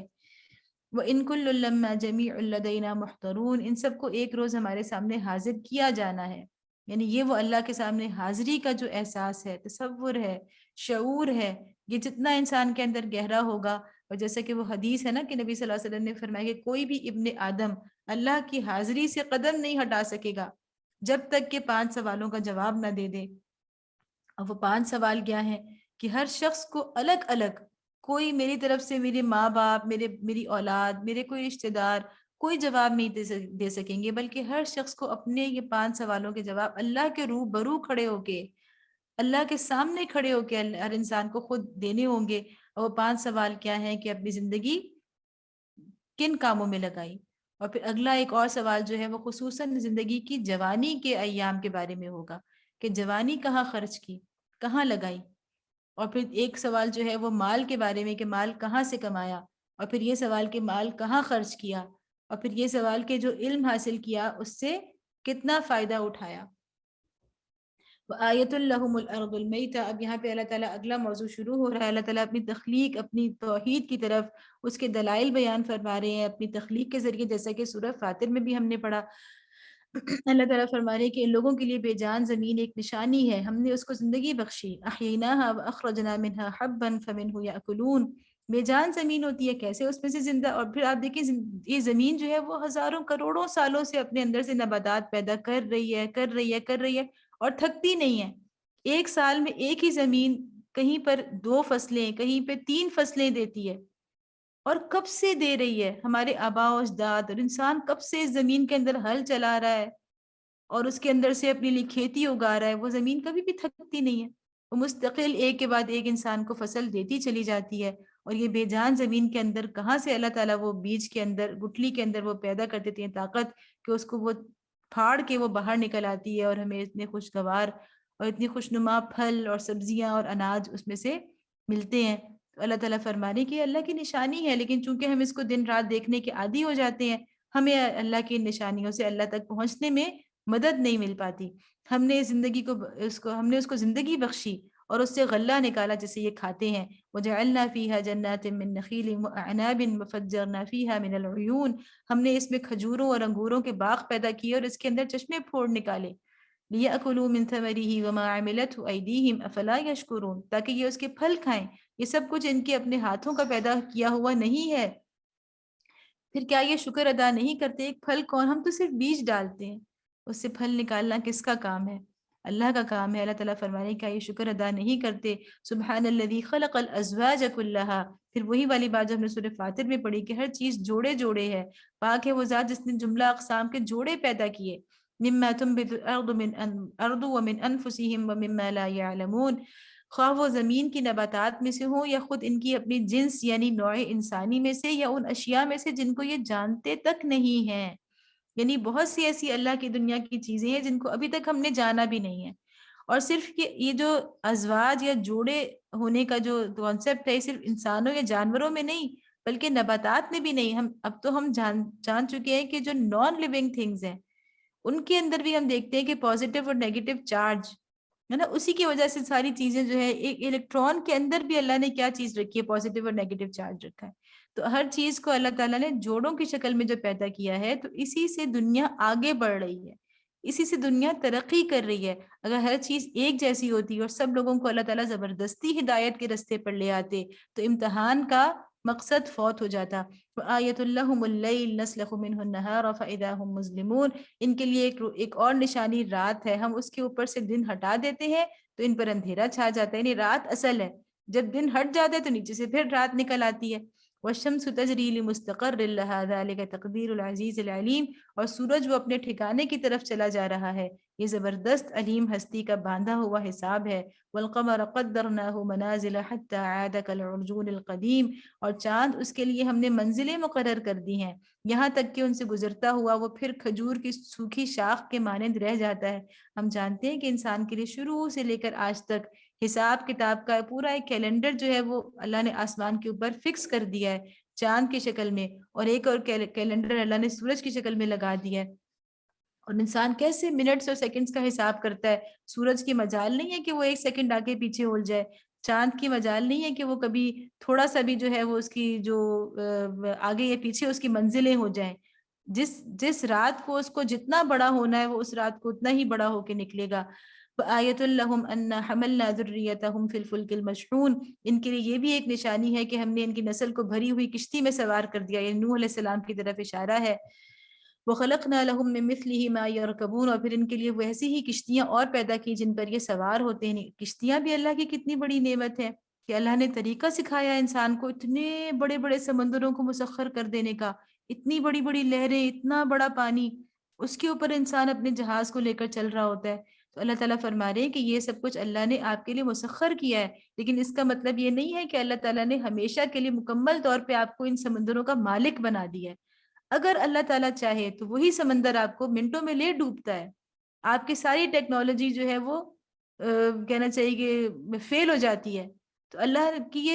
اللہ کی توحید کے بہت بڑے بڑے یہ آثار ہیں کہ جب اللہ چاہتا ہے تو وہ ساری چیزیں ہمارے مطابق چلتی ہیں، ہمارے ساتھ تعاون کرتی ہیں، کوآپریٹ کرتی ہیں. اور جب اللہ کا حکم ہوتا ہے تو ساری چیزیں ہمارے ساتھ، ان کا جو تعاون ہے وہ ختم ہو جاتا ہے. تو یہ بات ہے کہ ہمیں یہ اشارہ اس طرف ہے کہ یہ ہیں اللہ کے بندے. ہمارے لیے صرف اللہ نے انہیں خدمت پر معمور کیا ہے. انسان کبھی اتنا اکڑ نہ جائے، اتنا تکبر و غرور نہ کرے کہ جیسے اس نے ان سب چیزوں کو اپنی ملکیت میں لے لیا. اس کی ملکیت نہیں ہے بلکہ صرف اللہ نے اس کے لیے مسخر کی ہیں. وَإِن نَشَأْ نُغْرِقْهُمْ فَلَا صَرِيخَ لَهُمْ وَلَا هُمْ يُنْقَذُونَ. ہم چاہیں تو ان کو غرق کر دیں، کوئی ان کی فریاد سننے والا نہ ہو. اور کسی طرح یہ نہ بچائے جا سکے. سمندروں میں جب لوگ غرق ہو جاتے ہیں کون کسی کی فریاد سنتا ہے؟ الا رحمتا منا ومتاعا الی حین. بس ہماری رحمت ہی ہے جو انہیں پار لگاتی ہے اور ایک خاص وقت تک زندگی سے متمتع ہونے کا موقع دیتی ہے. وَإِذَا قِيلَ لَهُمُ اتَّقُوا مَا بَيْنَ أَيْدِيكُمْ وَمَا خَلْفَكُمْ لَعَلَّكُمْ تُرْحَمُونَ. ان لوگوں سے جب کہا جاتا ہے کہ بچو اس انجام سے جو تمہارے آگے آ رہا ہے اور تمہارے پیچھے گزر چکا ہے، شاید کہ تم پر رحم کیا جائے. یعنی یہ ساری چیزیں اللہ تعالیٰ بتانے کے بعد کہ کون تمہارے لیے سمندروں کو مسخر کرتا ہے، کون بخیر و عافیت تمہیں سمندر پار لگاتا ہے، اور اب تو ہوائیں مسخر ہیں، کون تمہیں اتنی بلندیوں سے ہزاروں فیٹ کی بلندی سے بخیر و عافیت تمہیں زمین پر لے آتا ہے. لیکن جب ان سے کہا جاتا ہے کہ اسی رب سے تم اپنی عام زندگی میں بھی ڈرو اور اس کی ناراضگی سے بچو تاکہ تم پر رحم کیا جائے. وَمَا تَأْتِيهِم مِّنْ آيَةٍ مِّنْ آيَاتِ رَبِّهِمْ إِلَّا كَانُوا عَنْهَا مُعْرِضِينَ. ان کے سامنے ان کے رب کی آیات میں سے جو آیت بھی آتی ہے یہ اس کی طرف التفات نہیں کرتے. یہ ساری نشانیوں کو دیکھتے ہیں مگر ان سے کچھ سبق حاصل نہیں کرتے. وَإِذَا قِيلَ لَهُمْ أَنفِقُوا مِمَّا رَزَقَكُمُ اللَّهُ قَالَ الَّذِينَ كَفَرُوا لِلَّذِينَ آمَنُوا أَنُطْعِمُ مَن لَّوْ يَشَاءُ اللَّهُ أَطْعَمَهُ إِنْ أَنْتُمْ إِلَّا فِي ضَلَالٍ مُّبِينٍ. اب اللہ کی توحید کا، اللہ کے شکر کا، اللہ کی بندگی کا ایک بڑا اہم پہلو یہ ہے کہ انسان اللہ کے بندوں پر رحم کھائے. اور اللہ نے جن جن لوگوں کا حق اس کے مال میں رکھ دیا ہے، اللہ چاہتا تو براہ راست ہی اپنے ان بندوں کو دے سکتا تھا، لیکن اللہ نے مالداروں کی آزمائش کے لیے کچھ اور لوگوں کا حق ان کے مالوں میں رکھ دیا ہے تاکہ وہ اپنے ہاتھ سے اس کو دیں. تو اللہ تعالیٰ فرما رہے ہیں کہ اللہ کی شکر گزاری کا ایک بہت بڑا جو پہلو ہے کہ انسان کمزور طبقات پر خرچ کرے، ان کا حق سمجھتے ہوئے خرچ کرے. تو جب یہ تقاضا سامنے آتا ہے تو ان کا رویہ کیا ہوتا ہے؟ جب ان سے کہا جاتا ہے کہ اللہ نے جو رزق تمہیں عطا کیا ہے اس میں سے کچھ اللہ کی راہ میں بھی خرچ کرو، تو یہ لوگ جنہوں نے کفر کیا ہے ایمان لانے والوں کو جواب دیتے ہیں کیا ہم ان کو کھلائیں جنہیں اگر اللہ چاہتا تو خود کھلا دیتا؟ تم تو بالکل ہی بہک گئے ہو. یعنی ہم کیوں کھلائیں؟ جب اللہ نے ان کو کھلانا پسند نہیں کیا تو ہم کیوں کھلائیں؟ تو یہ وہ والی بات ہے کہ اگر خاص طور پہ آج کل ہم دیکھیں کہ جس طرح پوری دنیا کے اندر مہنگائی ایک بہت بڑا عذاب بنتی جا رہی ہے اور اس کا والیوم بڑھتا چلا جا رہا ہے، اور کس طرح سے دولت جو ہے مستقل اس کا ایک کنسنٹریشن ہو رہی ہے امیر طبقات کی طرف، تو ہم دیکھتے ہیں کہ لوگوں کو اپنی بنیادی ضروریات پوری کرنے کے لیے بھی بالکل ایک مجبوری کی حالت ہے، انتہائی کشمکش میں زندگی گزر رہی ہے. اور اس پہ جن لوگوں کو اللہ نے بہت سارا مال دیا ہے وہ اتنے اس نشے میں مست ہیں کہ شاید ہمارے پاس ہمارے اندر کوئی ایسی خاص چیز تھی، ہم اس کے مستحق تھے، ہماری عقل، ہماری صلاحیتیں، ہم اتنے اسمارٹ تھے کہ اللہ نے ہمیں دینا ہی تھا اور ہم تو بالکل مستحق ہیں. تو ہم دیکھتے ہیں کہ دوسری طرف عیاشیاں بالکل ختم نہیں ہو رہی لوگوں کی، اور کسی کو یہ ڈر نہیں لگ رہا کہ جب معاشرے میں تیزی کے ساتھ یہ امیر اور غریب کا فرق بڑھ رہا ہے، مہنگائی بڑھ رہی ہے، تو اس میں ہمارے اوپر جو فرائض ہیں وہ بھی بڑھ گئے ہیں، پہلے سے کہیں زیادہ بڑھ گئے ہیں. تو جو مالدار لوگ ہیں ان کے اوپر اللہ کے یعنی بندوں کے حقوق پہلے سے کہیں زیادہ بڑھ گئے ہیں. تو اس بات کا احساس کرنا اس وقت، اس کو ایک مہم کے طور پر لوگوں کو اندر یہ شعور پیدا کرنا یہ بہت ضروری ہے. یہ جن کے پاس ہے وہ اسی طرح سے اپنی پوری پوری عیاشیاں جیسے پہلے کر رہے ہیں وہ اسی طرح سے ان کو جاری رکھے ہوئے ہیں. انہیں یہ کوئی اس بات کا خیال نہیں آ رہا کہ ایک اجتماعی عذاب ہے، یہ ایک اجتماعی آزمائش ہے. اور اب ہمارے انہیں مالداروں کے مال میں کمزوروں کے حقوق پہلے سے کہیں بڑھ چکے ہیں. اس کے لیے ان کو باقاعدہ پلان کرنا، اس کے لیے باقاعدہ ان کو سوچ اور فکر کرنا، ان معاشرے کے ان طبقوں تک خود پہنچنا، یہ سب کچھ اب ان کے فرائض میں شامل ہو چکا ہے. تو اس کا شعور بیدار کرنا اس وقت بہت بڑی ضرورت ہے، اس لیے کہ دنیا کے اندر یہ جو چیز بڑھ رہی ہے اس کا والیوم آہستہ آہستہ بظاہر یہی نظر آ رہا ہے کہ مزید بڑھے گا. وَيَقُولُونَ مَتَىٰ هَٰذَا الْوَعْدُ إِن كُنتُمْ صَادِقِينَ. یہ لوگ کہتے ہیں کہ یہ قیامت کی دھمکی آخر کب پوری ہوگی، بتاؤ اگر تم سچے ہو. مَا يَنظُرُونَ إِلَّا صَيْحَةً وَاحِدَةً تَأْخُذُهُمْ وَهُمْ يَخِصِّمُونَ. دراصل جس چیز کی راہ تک رہے ہیں وہ بس ایک دھماکہ ہے جو یکایک انہیں عین اس حالت میں دھر لے گا جب یہ اپنی دنیاوی معاملات میں جھگڑ رہے ہوں گے. یعنی اللہ تعالیٰ فرماتے ہیں اس بات کی فکر کیوں کرتے ہو کہ وہ کب آئے گی؟ کیا آپ نے اس کے لیے تیاری کر لی ہے؟ فَلَا يَسْتَطِيعُونَ تَوْصِيَةً وَلَا إِلَىٰ أَهْلِهِمْ يَرْجِعُونَ. اور اس وقت یہ وصیت تک نہ کر سکیں گے، نہ اپنے گھروں کو پلٹ سکیں گے. یعنی اتنی اچانک آئے گی کہ ہم نے سوچا ہوا ہوتا ہے چلے آخری ٹائم میں تو موقع ملے گا نا، تو یہ باتیں ہم اس وقت آخری ٹائم میں اپنے بچوں کو بتا کے چلے جائیں گے. لیکن اللہ تعالیٰ فرماتے ہیں کہ قیامت بھی اور ہر انسان کی قیامت تو اسی وقت شروع ہو جاتی ہے جب اس کی موت آ جائے. تو وہ موت اتنی اچانک آ سکتی ہے کہ آپ کو وصیت کا وقت بھی نہ ملے، تو اس کا مطلب یہ ہے کہ انسان کو ہر وقت اپنی مکمل تیاری، کم از کم رات کو سونے سے پہلے ایک احتساب کرنا، ایک بڑی بڑی چیزیں، کسی کے حقوق میرے مال کے اندر نہ ہو، کوئی ایسی چیز نہ ہو جو میں نے تحریر میں نہ لائے ہوئے ہوں، تو یہ سب چیزیں انسان کو بالکل اپنے پاس تیار رکھنی چاہیے ہر وقت۔ وَنُفِخَ فِي الصُّورِ فَإِذَا هُم مِّنَ الْأَجْدَاثِ إِلَىٰ رَبِّهِمْ يَنْسِلُونَ، پھر ایک سور پھونکا جائے گا اور یکایک یہ اپنے رب کے حضور پیش ہونے کے لیے اپنی قبروں سے نکل پڑیں گے۔ وَنُفِخَ فِي الصُّورِ کے بارے میں یہ کہ 3 طرح کے، بعض جگہوں پہ آتا ہے کہ سور 2 دفعہ ہوگا، بعض کا خیال ہے کہ سور 3 موقع پہ پھونکا جائے گا۔ پہلا سور جو ہے وہ نفخۃ فزع کہلاتا ہے، فزع یعنی بالکل ایک بے چینی کی کیفیت۔ جب پہلا سور پھونکا جائے گا تو سب لوگ بہت زیادہ گھبراہٹ کا شکار ہو جائیں گے، وحشت کا شکار ہو جائیں گے۔ اور دوسرا جو ہوگا نفخۃ الصاعق، صاعق، اس میں یہ ہوگا کہ جب سب لوگوں کو موت آ جائے گی۔ اور تیسرا جو ہے نفخۃ البعث والنشور، کہ پھر وہ تیسرے سور کے ساتھ وہ پھر اٹھ کے کھڑے ہو جائیں گے، یعنی جب سے دنیا بنی ہے اس وقت سے لے کے آخری انسان تک سب لوگ دوبارہ زندہ ہو جائیں گے۔ قالوا یا ویلنا من بعثنا من مرقدنا هذا ما وعد الرحمن وصدق المرسلون، گھبرا کر کہیں گے ارے یہ کس نے ہمیں ہماری خوابگاہوں سے اٹھا کھڑا کیا، یعنی یہ گویا تیسرے سور کا ذکر اس سورہ کے اندر ہو رہا ہے۔ یہ وہی چیز ہے جس کا خدائے رحمان نے وعدہ کیا تھا اور رسولوں کی بات سچی تھی۔ ان كانت الا صيحة واحدة فاذا هم جميع لدينا محضرون، ایک ہی زور کی آواز ہوگی اور سب کے سب ہمارے سامنے حاضر کر دیے جائیں گے۔ فاليوم لا تظلم نفس شيئا ولا تجزون الا ما كنتم تعملون، آج کسی پر ذرہ برابر ظلم نہ کیا جائے گا اور تمہیں ویسا ہی بدلہ دیا جائے گا جیسے تم عمل کرتے رہے تھے۔ ان اصحاب الجنة اليوم في شغل فاكهون، آج جنتی لوگ مزے کرنے میں مشغول ہیں۔ ہم وازواجہم فی ظلال علی الارائک متکئون، وہ اور ان کی بیویاں گھنے سایوں میں ہیں، مسندوں پر تکیے لگائے ہوئے ہیں۔ اچھا، یہاں پر ازواجہم سے مرادی کہ ان کی بیویاں، یعنی بیویوں کے لیے شوہر اور شوہروں کے لیے بیویاں، یعنی جوڑوں کی شکل میں وہ لوگ مسندوں پر تکیے لگائے ہوئے بیٹھے ہوں گے۔ لہم فیہا فاکہۃ ولہم ما یدعون، ہر قسم کی لذیذ چیزیں کھانے پینے کو ان کے لیے وہاں موجود ہیں، جو کچھ وہ طلب کرے ان کے لیے حاضر ہے۔ یعنی وہاں پر کھانا صرف پیٹ بھرنے کے لیے نہیں ہوگا بلکہ صرف اور صرف لذت کے لیے ہوگا، مزے کے لیے ہوگا، ہر قسم کی لذیذ چیزیں۔ سلام قولا من رب الرحیم، رب رحیم کی طرف سے ان کو سلام کہا گیا ہے۔ یعنی ان سب سے بڑھ کر یہ کہ اللہ رب العزت ان جنتیوں کو سلام کہیں گے۔ وَامْتَازُوا الْيَوْمَ أَيُّهَا الْمُجْرِمُونَ، اور اے مجرموں آج تم چھٹ کر الگ ہو جاؤ، یعنی وہاں پر یہ کہا جائے گا کہ تم ان سے بالکل الگ ہو جاؤ۔ اب وہاں پر یعنی آپ سوچیں کہ اتنے لوگوں کے سامنے جب بالکل خاموشی سے نہیں، بالکل علل اعلان کچھ لوگوں کو بطور مجرم الگ کر دیا جائے گا، یہ مجرمین کی کیٹیگری ہے، اس طرف جو لوگ کھڑے ہیں وہ سب کے سب مجرم ہیں، تو وہاں پر سب کے سامنے اس شرمندگی کے احساس کے ساتھ الگ ہونا ایک بہت بڑی اذیت ہے۔ اللہ تعالی ہم سب کو اس شرمندگی سے بچائے۔ الم اعہد الیکم یا بنی آدم الا تعبدوا الشیطان انہ لکم عدو مبین، آدم علیہ السلام کے بچوں کیا میں نے تم کو ہدایت نہ کی تھی کہ شیطان کی بندگی نہ کرو، وہ تمہارا کھلا دشمن ہے۔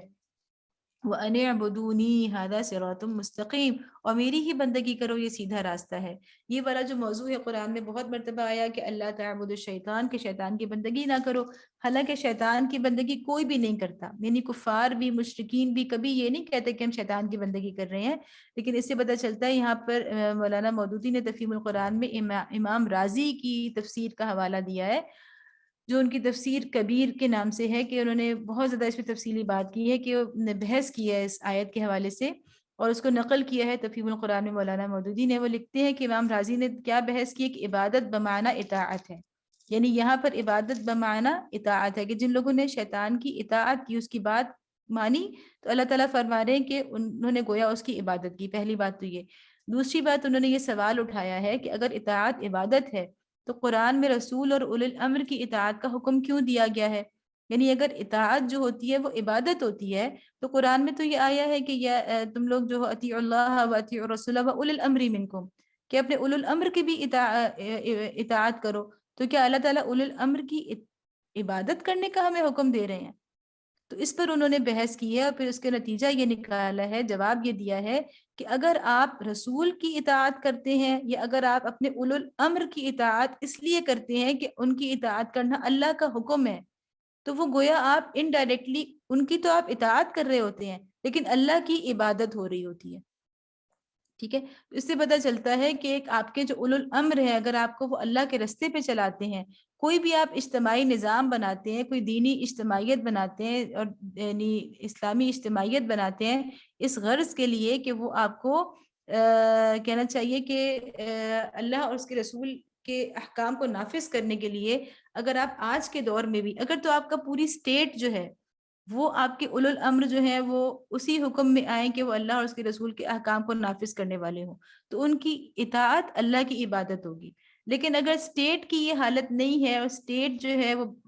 بحیثیت مجموعی اللہ کی اطاعت کے دائرے میں نہیں ہے، اور آپ کوئی اجتماعیت بناتے ہیں، کوئی جماعت بناتے ہیں، اللہ کے احکام کو نافذ کرنے کے لیے جدوجہد کرنے کے لیے کوئی جماعت بناتے ہیں، تو اس کے اولو الامر کی اطاعت، اس کے امیر کی اطاعت جو ہے وہ اللہ کی عبادت ہوگی. تیسری چیز امام رازی نے جو اپنی تفسیر میں جس سے بحث کی وہ یہ فرمایا ہے کہ پھر فرماتے ہیں کہ شیطان کی عبادت کے مختلف مراتب ہیں. یعنی پھر وہ کہتے ہیں کہ شیطان کی جو عبادت ہے وہ بھی سب کی ایک جیسی نہیں ہوتی. یعنی کچھ لوگ ایسے ہوتے ہیں جو دل سے تو اس کو برا کہتے ہیں، لیکن چونکہ ان کا یعنی عملی طور پہ کمزور ہوتے ہیں، اس لیے ان سے کمزوری کی وجہ سے اس کی اطاعت ہو جاتی ہے. کچھ لوگ وہ ہوتے ہیں جو بالکل دل سے جان بوجھ کے شیطان کی عبادت یعنی شیطان کی بات مانتے ہیں، تو وہ ان کی بالکل خالص عبادت ہوگی. تو اس کے مختلف مراتب ہیں. آگے اللہ تعالیٰ فرمانے کہ صرف میری ہی عبادت کرو، یہی سیدھا راستہ ہے. وَلَقَدْ أَضَلَّ مِنْكُمْ جِبِلًّا كَثِيرًا فَلَمْ تَكُونُوا تَعْقِلُونَ، مگر اس کے باوجود اس نے تم میں سے ایک گروہ کثیر کو گمراہ کر دیا کہ تم عقل نہیں رکھتے تھے. هذه جہنم التي كنتم توعدون، یہ وہی جہنم ہے جس سے تم کو ڈرایا جاتا رہا تھا. اصلوها اليوم بما كنتم تکفرون، جو کفر تم دنیا میں کرتے رہے ہو اس کی پاداش میں اب اس کا ایندھن بنو. اليوم نختم على افواههم وتكلمنا ايديهم وتشهد ارجلهم بما كانوا يكسبون، آج ہم ان کے منہ بند کیے دیتے ہیں، ان کے ہاتھ ہم سے بولیں گے اور ان کے پاؤں گواہی دیں گے کہ دنیا میں کیا کمائی کرتے رہے ہیں. یعنی قرآن میں کہیں تو یہ آتا ہے کہ ان کے یعنی وہ گواہی دیں گی نا ان کی زبانیں، لیکن یہاں پہ آ رہا ہے کہ وہ ان کے منہ بند کر دیے جائیں گے. تو اس کا مطلب یہ ہے کہ ان کی زبانیں بند کر دی جائیں گی اور ان کے ہاتھ اور یعنی ہمارے اعضاء گواہی دیں گے. ہمارے اعضاء بتائیں گے جن کو اللہ نے دراصل اللہ کی بندگی کے لیے پیدا کیا ہے. یہ ہاتھ، یہ پیر، یہ زبان، کان، آنکھیں، سب کچھ اللہ نے اپنی بندگی کے لیے ہمیں دیے ہیں، لیکن جب ہم ان کا غلط استعمال کرتے ہیں تو قیامت کے روز یہ ہمارے خلاف گواہی دیں گے اور خود بتائیں گے کہ ہم نے ان سے کیا کیا غلط کام لیے. وَلَوْ نَشَاءُ لَطَمَسْنَا عَلَىٰ أَعْيُنِهِمْ فَاسْتَبَقُوا الصِّرَاطَ فَأَنَّىٰ يُبْصِرُونَ، ہم چاہیں تو ان کی آنکھیں موند دیں، پھر یہ راستے کی طرف لپک کر دیکھیں کہاں سے انہیں راستہ سجھائی دے گا. وَلَوْ نَشَاءُ لَمَسَخْنَاهُمْ عَلَىٰ مَكَانَتِهِمْ فَمَا اسْتَطَاعُوا مُضِيًّا وَلَا يَرْجِعُونَ، ہم چاہیں تو انہیں ان کی جگہ ہی پر اس طرح مسخ کر کے رکھ دیں کہ یہ نہ آگے چل سکیں نہ پیچھے پلٹ سکیں. وَمَن نُعَمِّرْهُ نُنَكِّسْهُ فِي الْخَلْقِ أَفَلَا يَعْقِلُونَ، جس شخص کو ہم لمبی عمر دیتے ہیں اس کی ساخت کو ہم الٹ ہی دیتے ہیں، کیا یہ حالات دیکھ کر انہیں عقل نہیں آتی؟ یعنی انسان دنیا میں ہی دیکھ لیتا ہے نا. یعنی ایک تو ہم کہتے ہیں قرآن میں پڑھتے ہیں کہ ہر چیز فنا ہونے والی ہے، لیکن یہ سب کچھ تو ہم دنیا میں اپنے سامنے دیکھ رہے ہوتے ہیں، پھر ہمیں کیوں یقین نہیں آتا؟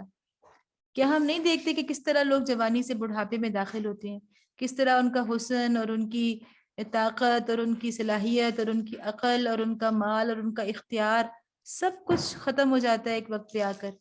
تو یہ سب کچھ تو ہم صرف پڑھتے نہیں ہیں بلکہ ہم اپنی روزمرہ کی زندگی میں دیکھ رہے ہیں. تو اسی لیے اللہ تعالیٰ فرمانے کہ پھر بھی عقل استعمال نہیں کرتے. وَمَا عَلَّمْنَاهُ الشِّعْرَ وَمَا يَنبَغِي لَهُ إِنْ هُوَ إِلَّا ذِكْرٌ وَقُرْآنٌ مُبِينٌ، ہم نے اس نبی کو شعر نہیں سکھایا ہے اور نہ شاعری اس کو زیب ہی دیتی ہے، یہ تو ایک نصیحت ہے اور صاف پڑھی جانے والی کتاب. لِيُنذِرَ مَنْ كَانَ حَيًّا وَيَحِقَّ الْقَوْلُ عَلَى الْكَافِرِينَ، تاکہ وہ ہر شخص اس شخص کو خبردار کر دے جو زندہ ہو اور انکار کرنے والوں پر حجت قائم ہو جائے. اولم يروا انا خلقنا لهم مما عملت ايدينا انعاما فهم لها مالكون، کیا یہ لوگ دیکھتے نہیں ہیں کہ ہم نے اپنے ہاتھوں کی بنائی ہوئی چیزوں میں سے ان کے لیے مویشی پیدا کیے اور اب یہ ان کے مالک ہیں. وذللناها لهم فمنها ركوبهم ومنها يأكلون، ہم نے انہیں اس طرح ان کے بس میں کر دیا ہے کہ ان میں سے کسی پر یہ سوار ہوتے ہیں، کسی کا یہ گوشت کھاتے ہیں. یعنی اللہ تعالیٰ پھر آخر میں اپنی تخلیق کا ذکر فرما رہے ہیں کہ اللہ تعالیٰ نے کس طرح آپ کے لیے دنیا کو خوبصورت بنایا ہے، کون کون سی نعمتیں آپ کی زندگی کو خوشگوار بنانے کے لیے، آپ کی زندگی میں خوشیاں لانے کے لیے اللہ تعالیٰ نے کتنے سامان کیے ہیں. آپ ایک ذائقے سے تنگ آ جاتے ہیں تو دوسرا ذائقہ، تیسرا ذائقہ، ایک رنگ سے آپ تنگ آ جاتے ہیں تو دوسرا اور تیسرا رنگ. تو یہ ساری چیزیں اللہ تعالیٰ فرماتے ہیں کہ زندگی کو جس نے اتنا خوبصورت آپ کے لیے بنا دیا ہے،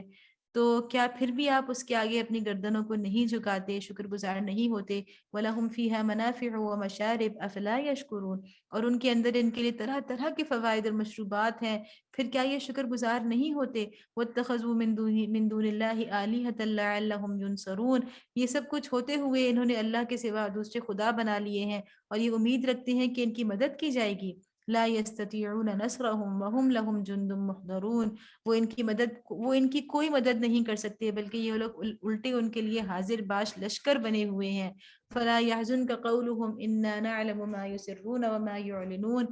اچھا جو باتیں یہ بنا رہے ہیں وہ تمہیں رنجیدہ نہ کریں، ان کی چھپی اور کھلی سب باتوں کو ہم جانتے ہیں۔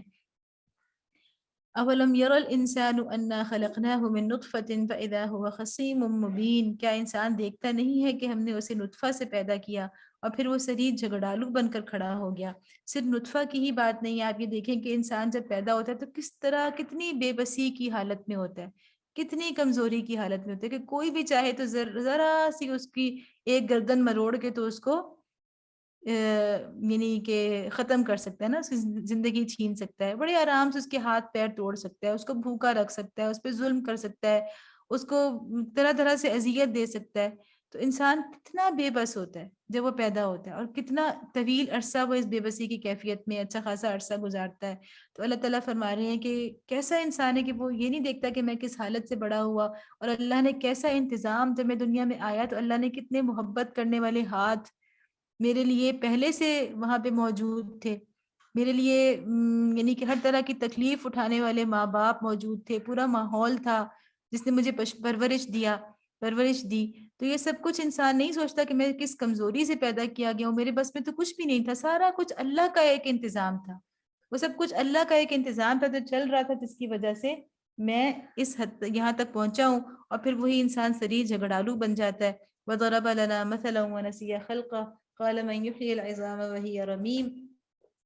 اب وہ ہم پر مثالیں چسپاں کرتا ہے اور اپنی پیدائش کو بھول جاتا ہے، کہتا ہے کون ان ہڈیوں کو زندہ کرے گا جبکہ یہ بوسیدہ ہو چکی ہوں۔ اس میں ایک واقعہ بھی آتا ہے کہ عرب میں ایک شخص تھا جس نے ایک ہڈی اٹھا کے لے آیا تھا، اور اس نے کہا کہ اس ہڈی کو دیکھو میں چورا چورا کر رہا ہوں نا، اتنی بوسیدہ ہو چکی ہے، اتنی گل چکی ہے، تو یہ کیسے دوبارہ زندہ ہوگی؟ قُلْ يُحْيِيهَا الَّذِي أَنشَأَهَا أَوَّلَ مَرَّةٍ وَهُوَ بِكُلِّ خَلْقٍ عَلِيمٌ، اس سے کہو انہیں وہی زندہ کرے گا جس نے پہلے انہیں پیدا کیا تھا، اور وہ تخلیق کا ہر کام جانتا ہے۔ تو اللہ تعالیٰ فرما رہے ہیں کہ جو ایک مرتبہ پیدا کر چکا ہے وہ دوبارہ پیدا کرنے پر کیوں قادر نہیں ہے؟ الذی جعل لکم من الشجر الاخضر نارا فاذا انتم منه توقدون، وہی جس نے تمہارے لیے ہرے بھرے درخت سے آگ پیدا کر دی اور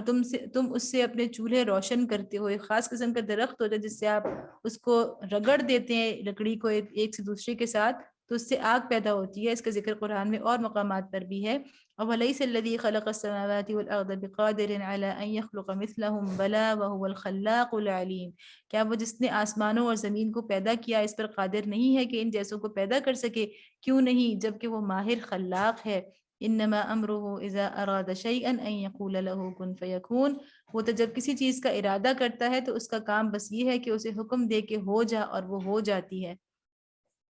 فسبحان الذی بیدہ ملکوت کل شیء والیہ ترجعون، پاک ہے وہ جس کے ہاتھ میں ہر چیز کا مکمل اقتدار ہے اور اسی کی طرف تم پلٹائے جانے والے ہو۔ یہاں پر مفسرین نے بتایا کہ ملکوت جو ہے وہ ملک کی سے مبالغے کا صیغہ بھی ہے، یعنی ملکیت، انتہائی ملکیت، ملکیت سے مبالغے کا صیغہ، یعنی ایسی ملکیت جس میں کسی دوسرے کا ذرہ برابر بھی ملکیت کا کوئی شائبہ نہ ہو، کوئی شیئر نہ ہو کسی کا، تو اسے مبالغہ ہے۔ تو اللہ تعالیٰ کی ملکیت ایسی کلی ہے، ایسی مکمل ملکیت ہے اللہ تعالیٰ کی جیسی اور کسی کی نہیں ہو سکتی۔ تو اللہ تعالیٰ فرما رہے ہیں کہ اسی کا اقتدار ہے اور اسی کی طرف تم پلٹائے جاؤ گے۔ تو یہ سورہ یاسین ہماری الحمدللہ مکمل ہو گئی، اور اس میں اللہ تعالیٰ نے ہمیں توحید اور آخرت، یعنی اپنی تخلیق کی اللہ نے نشانیاں بیان فرمائیں، اور آخرت کا ایک بہت خوبصورت نقشہ اس میں آیا۔ آخرت کا نسبتاً طویل ذکر یہاں سے جو صورتیں شروع ہو رہی ہیں آگے، تو ہم دیکھیں گے کہ آخرت کا تذکرہ اب اگلی صورتوں میں بڑھتا چلا جائے گا، منظر کشی جو ہے وہ زیادہ سے زیادہ ہوتی چلی جائے گی۔ تو اس سورہ کے اندر بھی اللہ تعالیٰ نے آخرت کا بہت خوبصورت تصور اور منظر ہمارے سامنے پیش کیا ہے۔ اللہ تعالیٰ ہمیں توفیق عطا فرمائیں کہ ہم اپنے ہر دن کو آخرت کی بہترین تیاری کے لیے استعمال کر سکیں، اس کے لیے ہمیں اللہ تعالیٰ ہمیں ہمت بھی دیں، توفیق دیں، عزم دیں، سستی اور کاہلی ہماری ساری کمزوریوں کو دور فرمائیں اور اللہ تعالیٰ ہم سے اس کو قبول فرما لیں۔ وما علینا الا البلاغ المبین۔